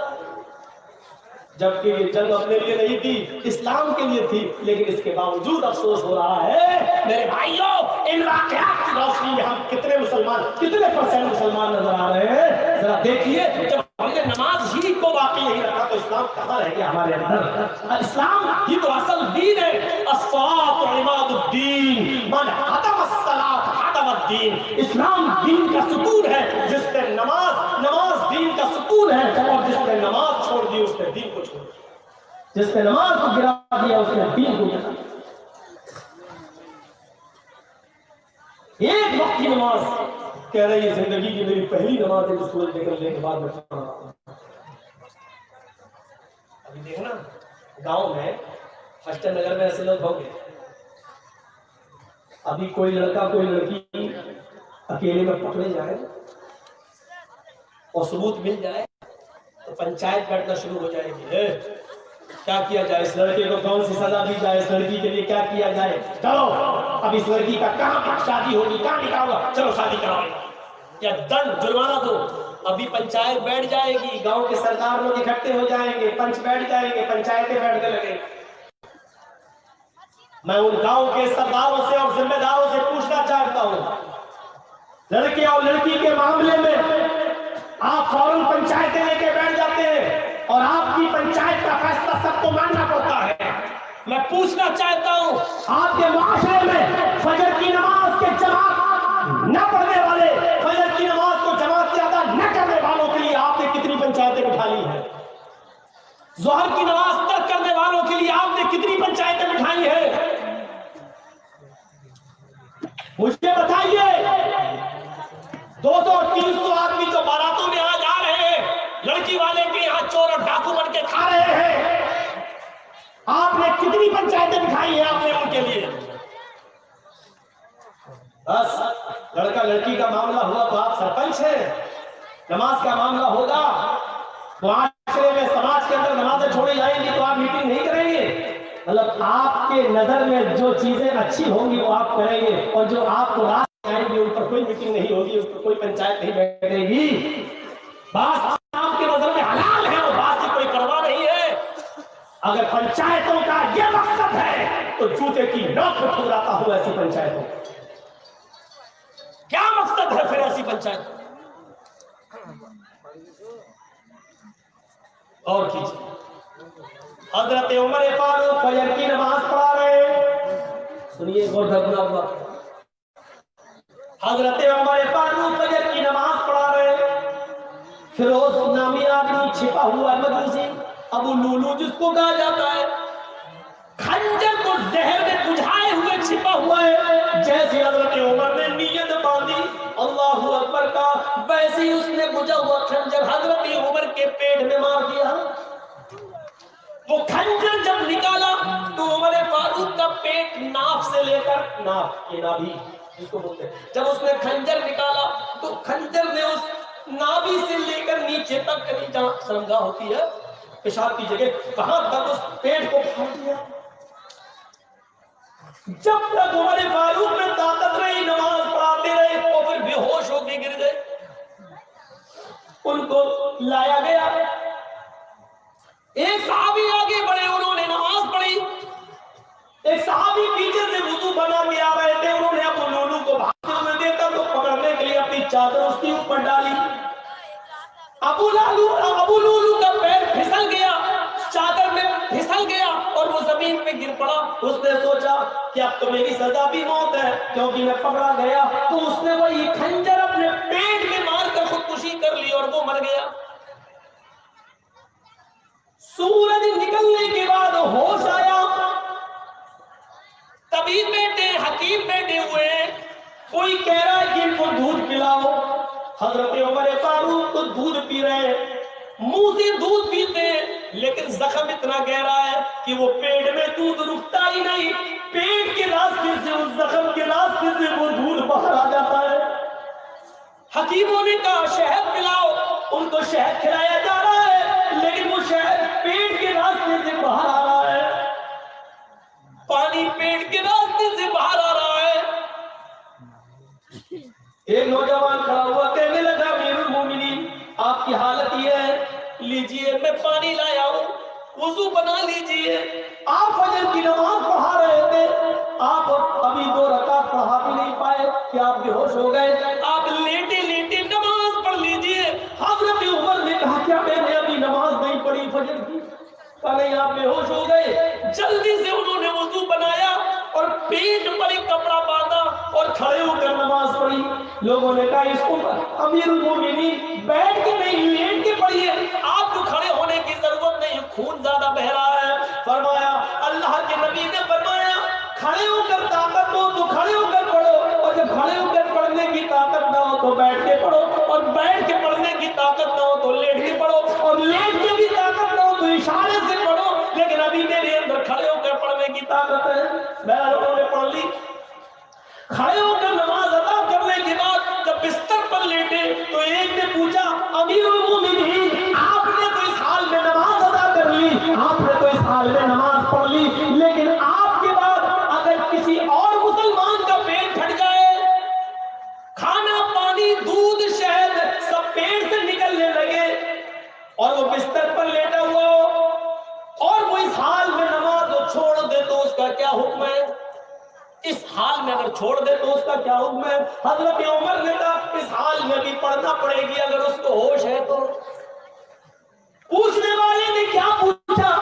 موطا پڑھیے امام مالک کی۔ پوچھنے والے نے پوچھا امیر المومنین میں نے یہ نہیں پوچھا کہ پڑھنا پڑے یا نہیں، میں نے یہ پوچھا اگر اس حال میں اتنی بیماری میں اس مرض میں اس کا پیٹ پھٹ گیا ہو اور کھانا پانی دودھ شہد سب پیٹ سے نکلنے لگا ہو، اس حال میں اگر نماز چھوڑ دے تو کیا ہو؟ حضرت عمر کا جواب سنو جو امام مالک کی حدیث موطا کے اندر نقل کیا امام مالک نے۔ حضرت عمر نے فتویٰ دیا اس حال میں بھی پڑھنا پڑے گی اگر اس کو ہوش ہے، پیٹ پھٹ گیا، کھانا پانی دودھ دوا شہد دہی سب پیٹ سے نکل رہا ہو لیکن اس کو ہوش ہو تب اس کو نماز ادا کرنا پڑے گی۔ اگر اس میں اس حال میں بھی ہوش میں آنے کے بعد بھی اگر نماز اس حال میں نہیں پڑھی تو لا حظ فی الاسلام لمن ترک الصلاۃ، تو اس آدمی کا عمر کی نظر میں اسلام کے اندر کوئی حصہ نہیں ہے، وہ آدمی مسلمان ہی نہیں ہے جو اس حال میں نماز چھوڑ دے، اسلام کے اندر اس کا کوئی حصہ نہیں ہے۔ اس حال میں اگر نماز چھوڑ دے تو نماز اسلام کے اندر حصہ نہیں ہے۔ صحت و تندرستی ہٹے کٹے موٹے تازہ ہونے کے بعد اس حال میں نماز چھوڑ دو تو ہم کتنے مسلمان ہیں، ہم کسی کو کافر کہنے کا حق تو نہیں رکھتے میرے بھائیوں، لیکن سوچو تو اپنے غریبانوں میں جھانک کر کہ ہم کتنے پرسنٹ مسلمان ہیں۔ نماز کے اوپر کچھ زیادہ ہی ہے لیکن ہونا بھی چاہیے کیونکہ نماز تو اسلام کی بنیاد ہے۔ لا تتركن صلاة مكتوبة متعمدا فإن من ترك صلاة مكتوبة متعمدا فقد برئت منه ذمة الله۔ چوتھی چیز پر آئیے جس پر مجھے تھوڑا سا آپ کا ٹائم لینا ہے، ولا تشربن خمرا فإنه رأس كل فاحشة، شراب کو ہاتھ نہ لگانا کبھی بھی، اس لیے کہ وہ ہر برائی کی جڑ ہے۔ ساری برائیوں کی جڑ کیا ہے؟ شراب کے بارے میں ایک حکم نازل ہوتا ہے، سنیے جب شراب حرام نہیں ہوئی تھی تو مکے کے اندر یہ حکم نازل ہوتا ہے، کیا؟ وَمِن ثَمَرَاتِ النَّخِيلِ وَالْأَعْنَابِ تَتَّخِذُونَ مِنْهُ سَكَرًا وَرِزْقًا حَسَنًا۔ لوگوں کھجور اور انگور میں سے کچھ پھل ایسے ہیں، کھجور اور انگور جیسے جن سے تم نشہ بناتے ہو، تتخذون منہ سکرا، جن سے تم نشہ بناتے ہو، ورزقا حسنا، اور پاکیزہ خوبصورت رزق بھی حاصل کرتے ہو۔ کھجور اور انگور ایسے کھاؤ تو پاکیزہ، اور نچوڑ کر بنا لو اس کی شراب تو نشہ، لیکن ابھی حرام نہیں، صرف اللہ تعالیٰ نے اتنا کہا۔ جب آپ مکے سے مدینہ آئے تو کچھ لوگوں نے شراب کے بارے میں سوال کیا، جوئے کے بارے میں سوال کیا، آیت نازل ہوتی ہے یسألونک عن الخمر والمیسر، اے محمد صلی اللہ علیہ وسلم کچھ لوگ ایسے ہیں جو آپ سے جوئے اور شراب کے بارے میں پوچھتے ہیں، قل فیہما اسم کبیر، تو آپ فرما دیجئے کہ یہ بہت بڑا گناہ ہے، ومنافع للناس، لیکن لوگوں کے لیے اس میں کچھ نفع بھی ہے، کچھ فائدہ بھی ہے۔ شراب میں کچھ فائدہ بھی ہے۔ فائدہ کیا ہے معلوم ہے؟ اس زمانے میں لوگ شراب کیا پیتے تھے؟ ہماری طرح نہیں پیتے تھے۔ اس زمانے میں شراب اس لیے پیتے تھے یار ایسے غریبوں میں مال لٹائیں گے تو اچھا نہیں لگے گا، غریبوں کو ایسے دیں گے تو اچھا نہیں لگے گا، تو شراب پی لیتے تھے وہ۔ اب کوئی آ رہا اللہ کے نام پہ دے دو، ادھر لے۔ شراب کے نشے میں وہ خوب کیا کرتے تھے، تو اللہ نے اسی طرح اشارہ کیا، اسم کبیر، گناہ تو بہت بڑا ہے، ومنافع للناس، لیکن کچھ منافع، کچھ اچھائیاں بھی ہے، لیکن اسمھا اکبر من نفعہما، ان دونوں کا گناہ ان کے نفع سے بڑھ کر ہے۔ گناہ زیادہ ہے، نفع کم ہے، اور جس کے اندر نفع کم ہو، نقصان زیادہ ہو، اس چیز کو چھوڑ دینا چاہیے، چھوڑ دینا چاہیے۔ پھر ایک دور تھا، ایک انصاری نوجوان نے حضرت علی کی اور عبد الرحمن ابن عوف کی دعوت کی۔ تھوڑا سا ادھر سنیے، ہمیں کچھ ہلچل لگتی ہے آپ کی۔ اب آپ سنیے، ایک انصاری نوجوان نے مدینے میں حضرت علی کی اور عبد الرحمن ابن عوف کی دعوت کی، کھانا کھلایا، مغرب سے پہلے کھانا دور چلا، کھانا کھا لیا سب نے، اور کھانا کھانے کے بعد شراب کا دور چلا۔ ابھی حرام نہیں ہوئی تھی شراب، شراب کا دور چلا، اور شراب پینے کے بعد سب جھوم گئے، وہاں شراب کے نشے میں جیسے ہی آئے ویسے ہی مغرب کی نماز کا وقت ہو گیا، اذان کا وقت ہو گیا، کسی نے عبد الرحمن ابن عوف کو نماز پڑھانے کے لیے کھڑا کر دیا، اب نشے میں، اور نماز پڑھانے کے لیے کھڑا کر دیا۔ اب یہ نماز پڑھا رہے ہیں، اللہ اکبر۔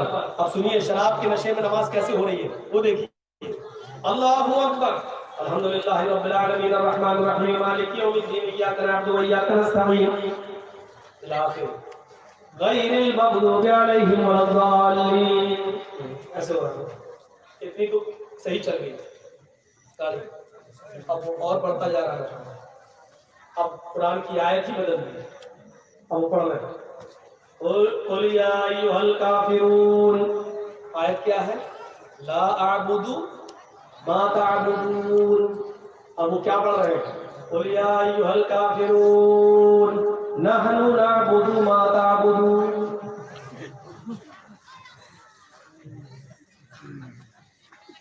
ہے کیا؟ قل یا ایھا الکافرون، اے نبی کہہ دو اے کافروں، لا اعبد ما تعبدون، میں ان کی عبادت نہیں کرتا جن کی تم کرتے ہو، میں ان جھوٹے خداؤں کی عبادت نہیں کرتا جن کی تم کرتے ہو۔ اور یہ کیا پڑھ رہے ہیں؟ لا اعبد ما تعبدون، میں بھی ان کی عبادت کرتا ہوں جن کی تم کرتے ہو، بلکہ نحنو کر، نحن نعبد ما تعبدون، ہم بھی ان کی عبادت کرتے ہیں جن کی تم کرتے ہو۔ معنی ہی بدل گیا، جس کام کو مٹانے کے لیے اللہ کے رسول آئے وہی ہونے لگا۔ تو اس وقت اللہ تعالیٰ نے قرآن کے اندر یہ آیت نازل فرمائی، یا ایھا الذین آمنوا لا تقربوا الصلاۃ وانتم سکارى حتی تعلموا ما، جو تم بولتے ہو جب تک تم اس کو جان نہ لو کہ کیا بول رہے ہو، اس وقت تک تم نماز کے قریب نہ جاؤ۔ اے مسلمانوں، ایمان والو، لا تقربوا الصلاۃ، لا تقربوا الصلاۃ، تم نماز کے قریب مت جاؤ، وانتم سکارى، جب تم نشے میں ہو، حتی تعلموا ما تقولون، جب تک کہ جو تمہارے منہ سے نکل رہا اس کو تم سمجھنے نہ لگو کہ ہم کیا بول رہے ہیں، ہمارے منہ سے کیا نکل رہا ہے۔ جب تک اس کا علم تمہیں نہ ہو جائے تب تک تم نماز کے قریب مت جاؤ۔ منع کر دیا، نشے میں ہو تو نماز کے قریب نہ، لیکن حرام ادھر بھی نہیں ہوئی، حرام ابھی بھی نہیں ہوئی، صرف ایک فاؤنڈیشن لگا دی، جب نشے میں ہو تو نماز کے قریب نہ جاؤ۔ لیکن ایک مرتبہ انصار و مہاجرین کی محفل سجی، مکے کے مہاجر اور مدینے کے انصار دونوں کی ایک محفل سجی، اور محفل سجنے کے بعد کھان پان ہوا اور دونوں شراب کا دور چلا. انصاریوں نے بھی شراب پی اور مکے کے مہاجروں نے بھی شراب پی. اور شراب پینے کے بعد جب نشے میں آ گئے جب سب نشے میں آ گئے تو انصاری مہاجروں کو گالی دینے لگے اور مہاجر انصاریوں کو. مہاجر کہنے لگے دیکھو یہ انصاری ہے، ہم تم سے افضل ہیں، ہم قریشی ہیں، اللہ کے رسول ہمارے اندر پیدا ہوئے ہیں، ہم سب سے اونچے خاندان کے ہیں، ہم سید ہیں، ہم ہاشمی ہیں. ادھر انصاری بھی شراب کے نشے میں دھوتے وہ کہنے لگے بھوکے تھے، ننگے تھے، پھٹیچر تھے، کچھ نہیں تھا تمہارے پاس، مکے میں خالی ہاتھ آئے تھے، ہم نے تمہیں رہنے کو جگہ دی ہے، تم بھوکے تھے کھانا ہم نے دیا ہے، تم پیاسے تھے پانی ہم نے دیا ہے، تم ننگے تھے کپڑا ہم نے دیا ہے، اپنی بیٹیوں کی شادی ہم نے تمہارے ساتھ کیا ہے، تم فقیر تھے فقیر، ہم تم سے افضل. اوہو جب یہ باتیں اڑنے لگی انصاری مہاجروں پر اور مہاجر انصاریوں پر ایک دوسرے پر سب سے بڑا ہم تم سے اونچے، ہم تم سے اونچے. اللہ کے رسول تو اسی چیز کو مٹانے آئے تھے کہ کوئی کسی بڑا نہیں کوئی چھوٹا نہیں ہے، اس کو مٹانے آئے. اور یہ کیا ہو رہا ہے جب یہ چیز انصار و مہاجرین کے درمیان ہوئی تو حتمی طور پر یہ آیت نازل ہوئی اور قرآن میں شراب کی حرمت کا اعلان کر دیا. انما الخمر والمیسر والانصاب والازلام رجس من عمل الشیطان فاجتنبوه لعلکم تفلحون. لوگوں آج شراب اور جوا والانصاب بتوں کے نام پر چڑھا گئے، والازلام اور پاس سے رزق من عمل الشیطان، یہ سب شیطان کے عمل ہے، شیطانی کام ہے. فاجتنبوه آج کے بعد اس کو چھوڑ دو، اس سے بچو. لعلکم تفلحون اگر تم کامیاب ہونا چاہتے ہو. آج بالکل شراب کی حرمت کا اعلان کر دیا، اتنے دور سے گزرنے کے بعد شراب کی حرمت کا اعلان کر دیا. اس کو تمام برائیوں کی جڑ کہا ہے، تمام برائیوں کی جڑ. میرے پیارے ساتھیوں ان کی سزا کے بارے میں اگر آپ غور کریں اور زمانے ماضی کے اگر واقعات کو پڑھیں تو ہمیں پتہ چلے گا.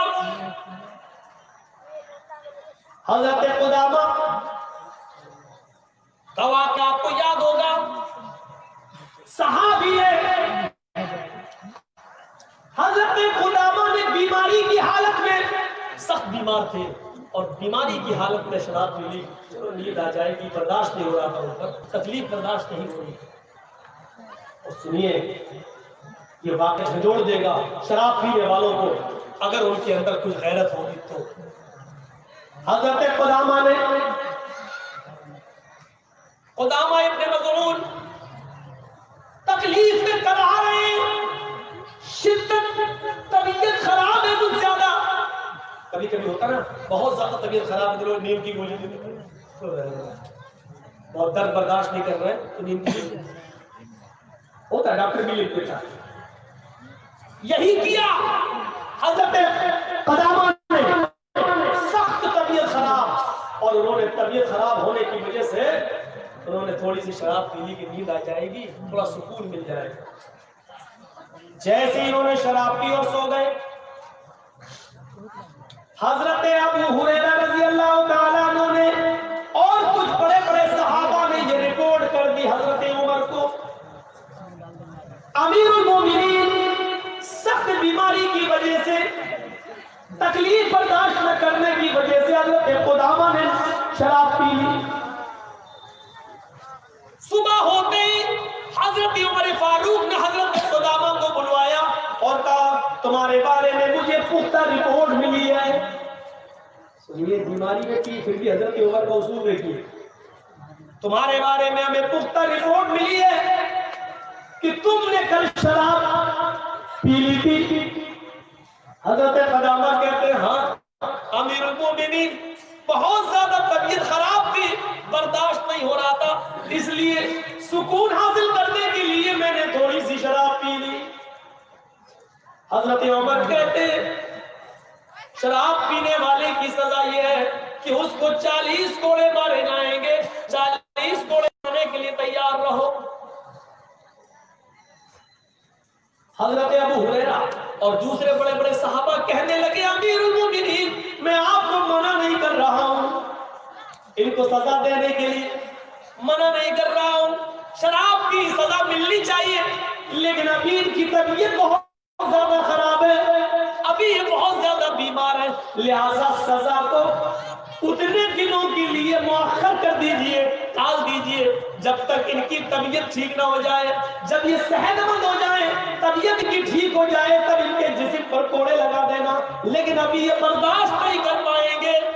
حضرت عمر فرماتے ہیں واہ میرے ساتھیو، تم نے کتنا اچھا مشورہ دیا، ان کی طبیعت ٹھیک ہونے تک میں ان کا انتظار کروں اور ان کی طبیعت ٹھیک ہونے سے پہلے ہی میں اللہ کے پاس چلا جاؤں، میں مر جاؤں تو میرے اوپر حد اللہ قیامت کے دن مجھ سے سوال کرے گا، حد شرعی کا مرتکب ایک شخص تمہارے پاس آیا، پکڑا گیا اور تم نے اس کے اوپر شرعی حد نافذ نہیں کی تو میں اللہ کو کیا جواب دوں گا؟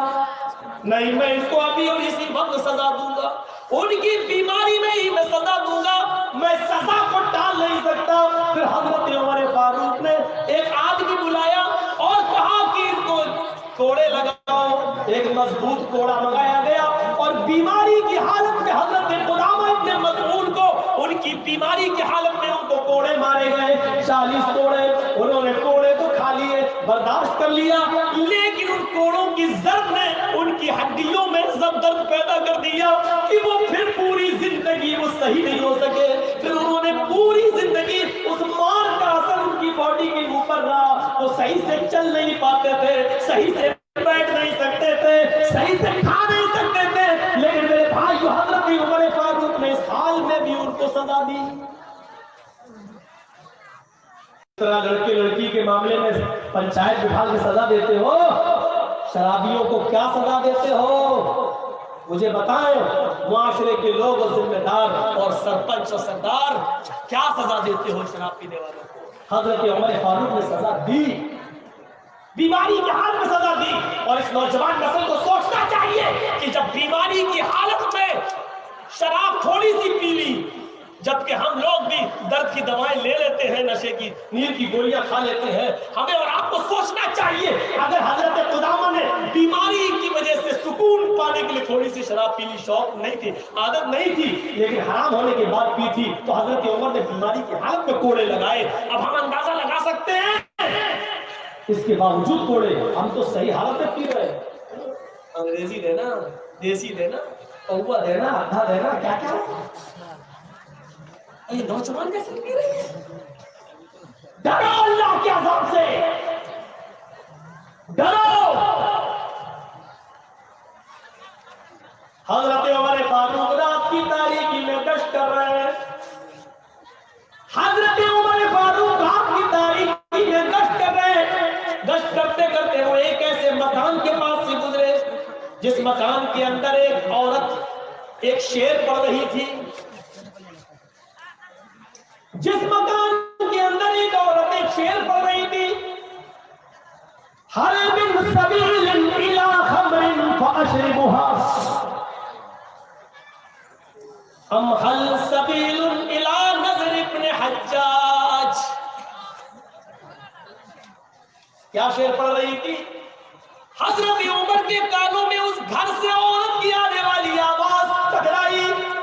حضرت عمر فاروق رات میں اس عورت کے گھر کے اندر اس لیے نہیں گئے یہ اکیلی ہے، کئی چیز چلا کر میرے اوپر غلط الزام نہ لگا دے، اس لیے مکان کا نمبر نوٹ کر لیا، اور صبح ہوتے ہی اپنے قاصد کے ذریعے اس عورت کو بلوایا کہ ذرا، وہ عورت آئی، اے عورت، ہاں میری ماں بہنیں سنیں ذرا، اے عورت ذرا، کل تو یہ شعر پڑھ رہی تھی، حل من سبیل الی خمر فاشربها،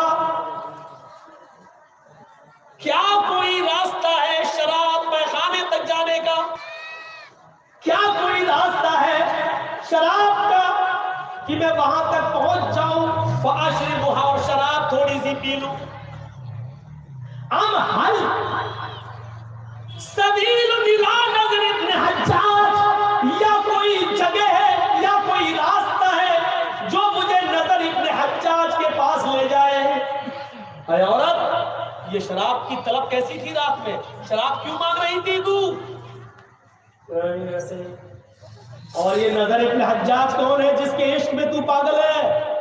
کون ہے نظر ابن حجاج جو کل تو رات میں کہہ رہی تھی ام حل سبیل الی نظر ابن حجاج، یا ایسا کوئی راستہ ہو جو نظر ابن حجاج میں جاتا ہو مجھے نظر ابن حجاج سے ملوا دے؟ یہ نظر ابن حجاج کون ہے؟ نہیں کوئی نہیں ہے، وہ تو میں ایسے ہی. جب ڈانٹ پڑی اور ڈنڈا اٹھایا کوڑا تو کہنے لگی کہ ہاں ایک لڑکا ہے نظر ابن حجاج، فلاں فلاں بستی میں رہتا ہے، اور اس کو بلاؤ. ایک قاصد کے ذریعے اس کو بلایا گیا. اس کو جانتے ہو؟ کہا نہیں. نظر ابن حجاج نے کہا میں نہیں جانتا. تو حضرت عمر فاروق نے بہت غور کیا، یہ لڑکا تو اس کو جانتا نہیں ہے اس عورت کو، اور عورت اس کا نام لے رہے ہیں.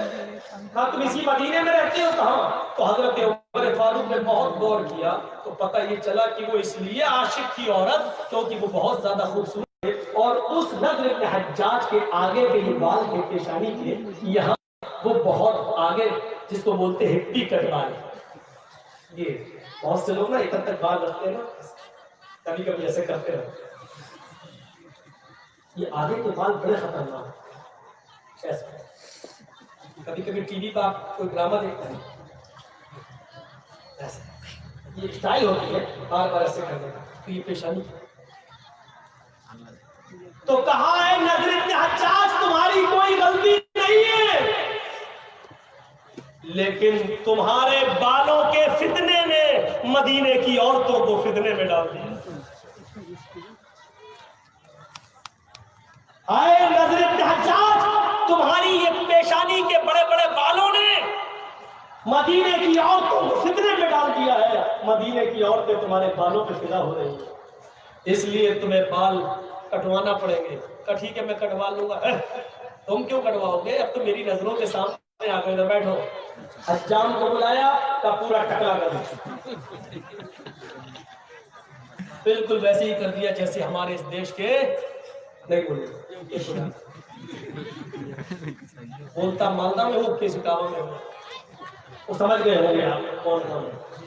چلو مہاتما گاندھی سمجھ نام نہیں لیں.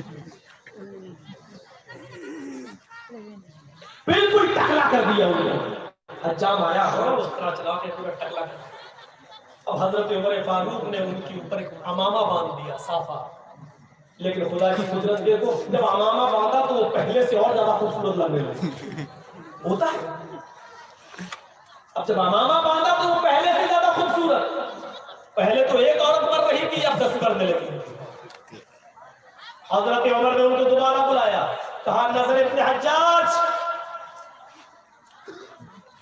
تمہارے حسن و جمال نے، تمہاری خوبصورتی نے ہی مدینے کی عورتوں کو فتنے میں ڈالا.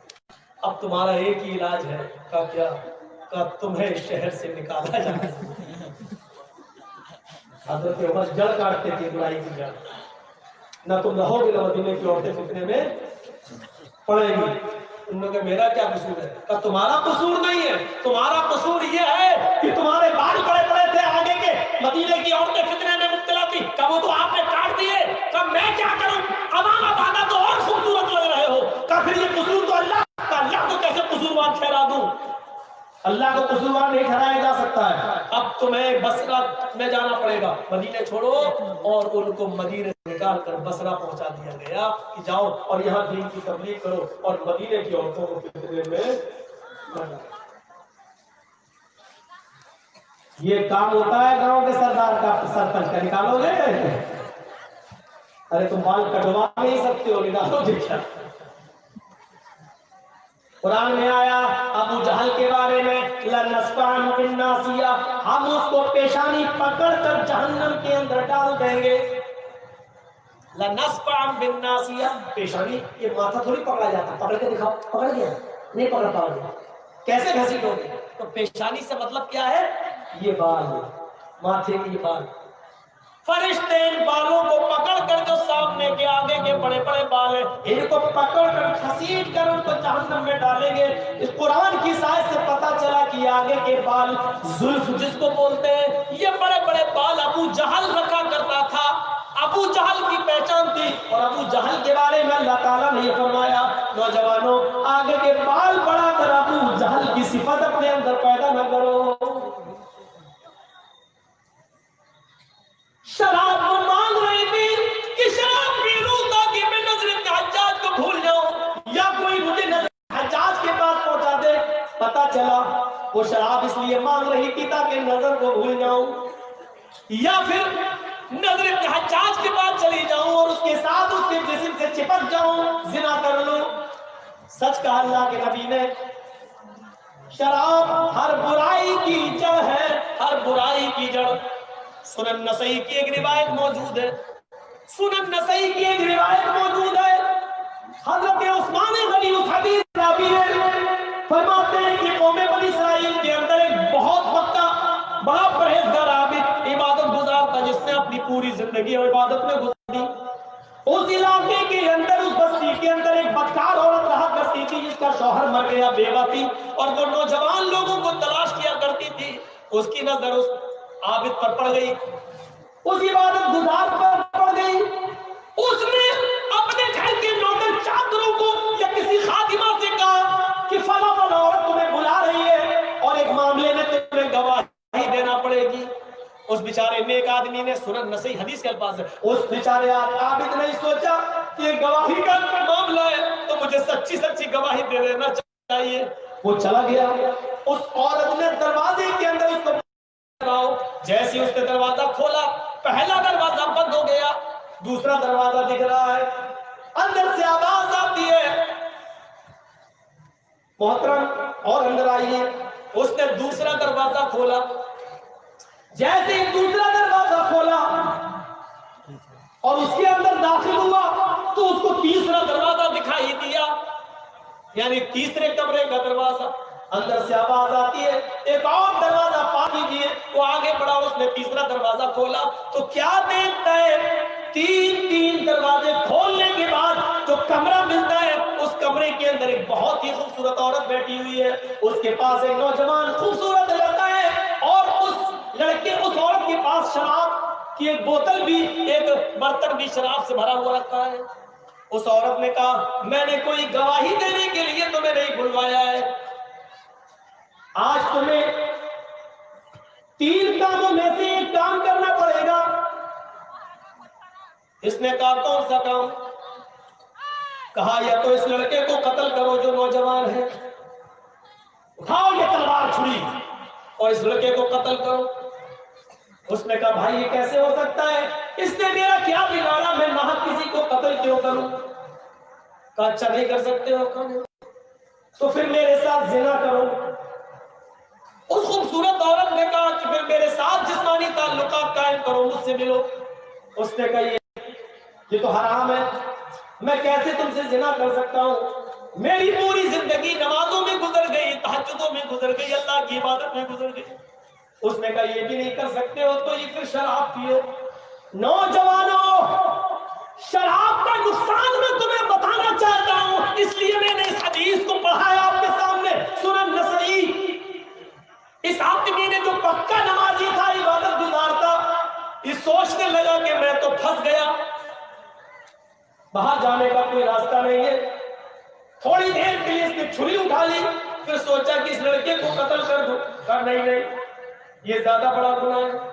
پھر اس نے سوچا قتل کے بعد سب سے بڑا گناہ تو زنا ہے، یہ بھی بڑا گناہ ہے، لیکن آج میں پھنسی گیا ہوں تو اپنی جان بچائی جائے اس لیے چھوٹا گناہ کر لیتا ہوں، شراب پی لیتا ہوں، شراب پینے میں پھر کیا حرج ہے، اپنی جان بچانے کے لیے کم سے کم اس لڑکے کے قتل کا گناہ گار تو نہیں ہوگا اور اس عورت سے زنا تو نہیں کروں گا۔ ایک چھوٹا گناہ قتل اور زنا کے مقابلے میں کم سے کم چھوٹا گناہ ہے۔ اس نے کہا ٹھیک ہے، پھر اس نے وہ پورا کا پورا برتن جو شراب سے بھرا ہوا تھا اس کو پی لیا۔ جس نے کبھی شراب نہ پی ہو ایک دم اس کے دماغ پہ وہ شراب چڑھ گئی. پھر اس عورت نے شراب کے نشے میں اس کو اور چڑھایا. پھر اس نے وہ چاقو اٹھایا اور شراب کا نشہ جب بہت زیادہ چڑھ گیا تو شراب کے نشے میں اس نے اس نوجوان لڑکے کا قتل بھی کر دیا. اس کو قتل کرنے کے بعد اس عورت نے اس شرابی کو, اس شراب پینے والے عابد کو اس نے اپنے اوپر چڑھایا اور اس کے بعد اس نے اپنے جسم کے کپڑے اتار دیے. اس نے شراب کے نشے میں اس عورت کے ساتھ زنا بھی کر لیا. میرے بھائیوں, یہ پوری حدیث سنن نسائی کے اندر عثمان غنی رضی اللہ تعالیٰ عنہ سے روایت ہے, پوری منقول ہے. اب آئیے اس واقعے کو سامنے رکھ کر دیکھیے کہ پہلے تو وہ قتل بھی نہیں کرنا چاہتا تھا, وہ زنا سے بھی اس نے منع کر دیا تھا, لیکن جب اس نے شراب پی تو شراب کے نشے میں چور ہو کر اس نے قتل بھی کر ڈالا, زنا بھی کر ڈالا, اور شراب تو پہلے ہی پی رکھی تھی. یعنی ابھی تو ایک گناہ نہیں کرنا چاہتا تھا, شراب پی کر اس نے تینوں گناہ کر ڈالے ہیں. سچ کہا اللہ کے رسول نے, شراب مت پینا فَإِنَّهُ رَأْسُ كُلِّ فَاحِشَةٍ, یہ شراب ہر برائی کی جڑ ہے. شراب پینے والا پھر زنا بھی کرتا ہے, شراب پینے والا قتل و قتال بھی کرتا ہے. شراب کے نشے میں جو لوگ دھت ہیں اور نالیوں میں پڑے رہتے ہیں, دیکھیے وہ اپنے گھروں میں آ کے اپنی ماں کو گالی دیتے ہیں اور اپنی بہن کو بھی گندی گندی گالی دیتے ہیں. میرے بھائیوں, وہ اپنی بیٹیوں کو بھی گالی دیتے ہیں, کیونکہ شراب انسان کو اس مقام پر پہنچا دیتا ہے.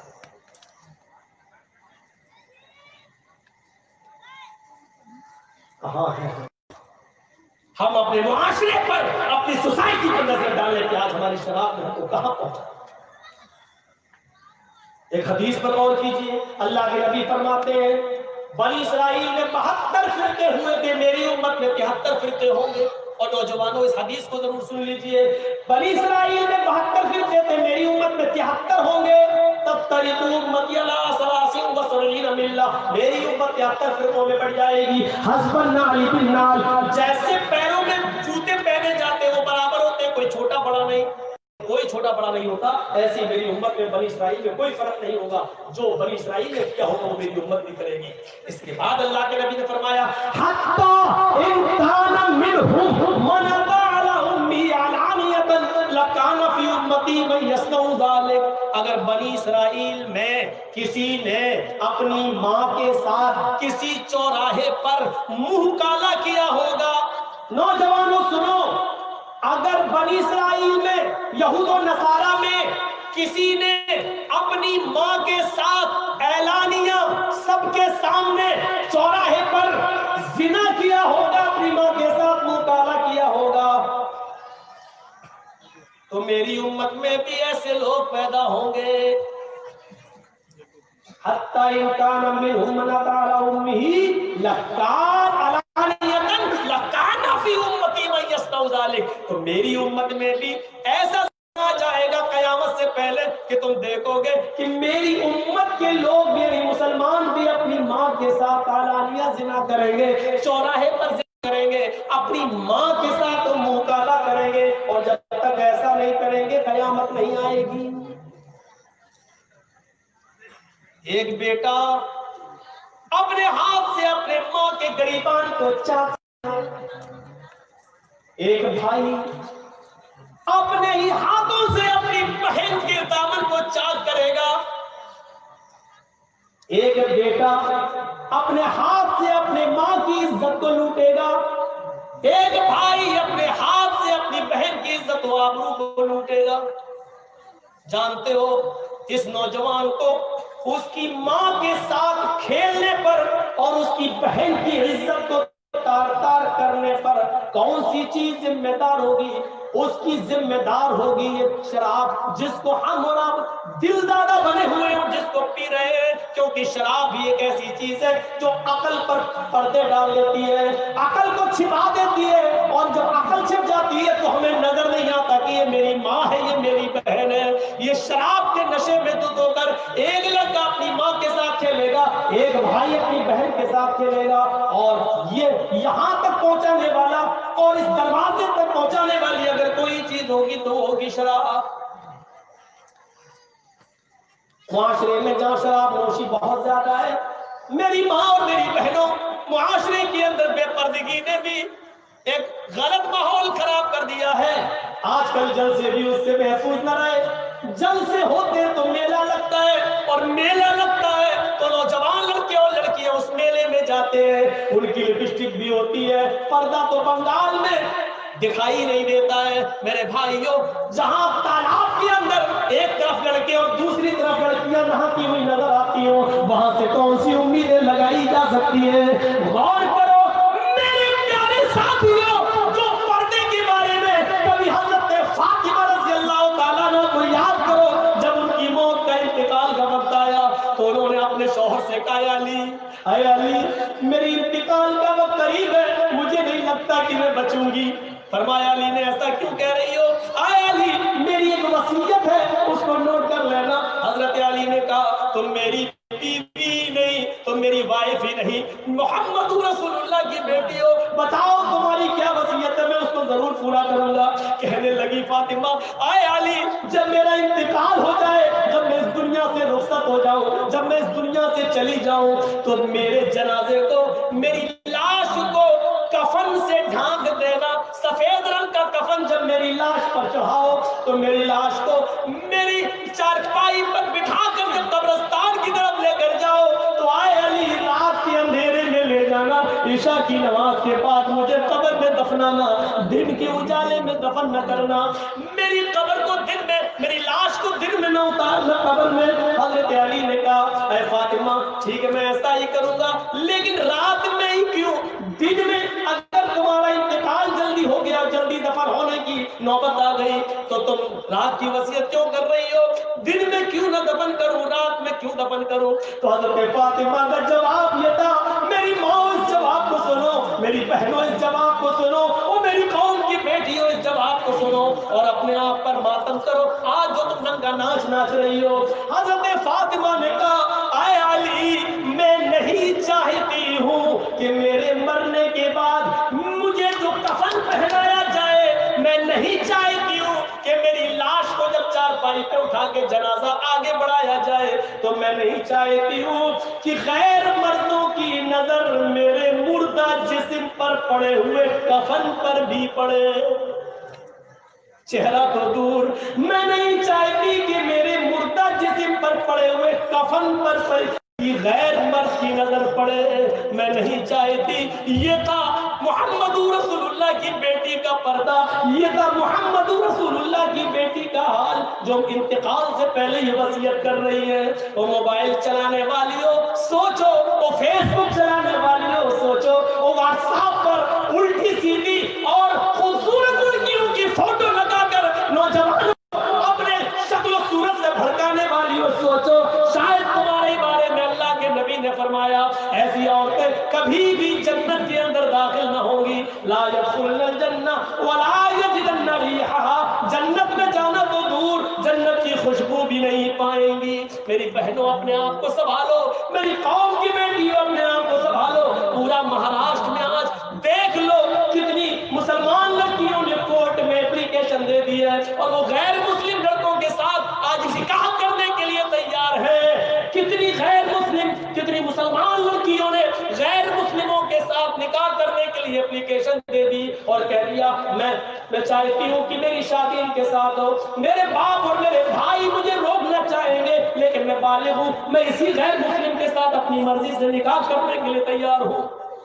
یہ اسی بے پردگی کا حال ہے. یہ اسی کالج اور یونیورسٹی میں لڑکوں کے ساتھ کو ایجوکیشن لینے کا نتیجہ ہے. میری بہنوں اپنے آپ کو بچاؤ, میری قوم کی بیٹیوں, بہت بڑی سازش اس سیاسی حکومت کو, اس موجودہ دور کی حکومت میں تمہارے خلاف رچی جا رہی ہے. کالجوں میں, اسکولوں میں لڑکوں کو جگہ, مسلم لڑکوں کو پڑھنے کے لیے ویکینسی نہیں دی جا رہی ہے, کہا جا رہا جگہ فل ہو گئی, اور لڑکیوں کو جگہ دی جا رہی ہے اور کہا جا رہا ہے کہ لڑکیوں کے لیے جگہ موجود ہے, لڑکیوں کے لیے اتنا کوٹا موجود ہے. وہ جانتے ہیں کہ جب لڑکیاں مسلمانوں کی ہمارے کالج میں اور اسکولوں میں آئیں گی اور ہمارے ہندو اور غیر مسلم لڑکوں کے ساتھ بیٹھ کر جب پڑھیں گی, تو ظاہر ہے کہ آگ اور پیٹرول ایک جگہ رہ ہی نہیں سکتا ہے, محبت اور عشق کی آگ لگے گی, اور پھر یہ ہمارے بھائی, ہمارے بیٹے ان لڑکیوں کو اپنی بہو بنا کر لائیں گے, اور پھر ان سے غیر مسلم بچے پیدا ہوں گے. میری بہنوں اس سازشوں کو ناکام کرو, میری قوم کی بیٹیوں ان صوبوں پر پانی پھیرو, محمد رسول اللہ کی شریعت پر آنچ نہ آنے دو, محمد رسول اللہ کی شریعت کو بچاؤ, آج کے اس دور میں بچاؤ. اگر اسلام کے اندر ہاتھ جوڑنا جائز ہوتا تو میری قوم کی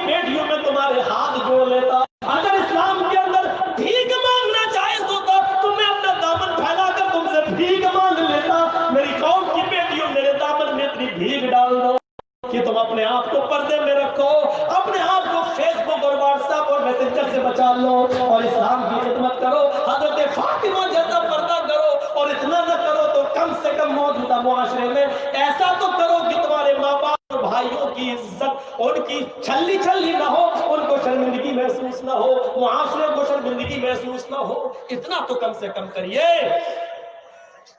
10:30 سے 12:30 ہو چکے ہیں، 2 گھنٹے کافی ہے، مجھے ابھی کلکتہ نکلنا ہے، میری کل کلکتہ سے لکھنؤ کے لیے فلائٹ بھی ہے، جانا بھی ہے۔ میرے بھائیوں دعاؤں میں یاد رکھیے گا، زندگی نہیں تو پھر کبھی آپ سے ملاقات ہوگی۔ ہم اللہ سے دعا کرتے ہیں اللہ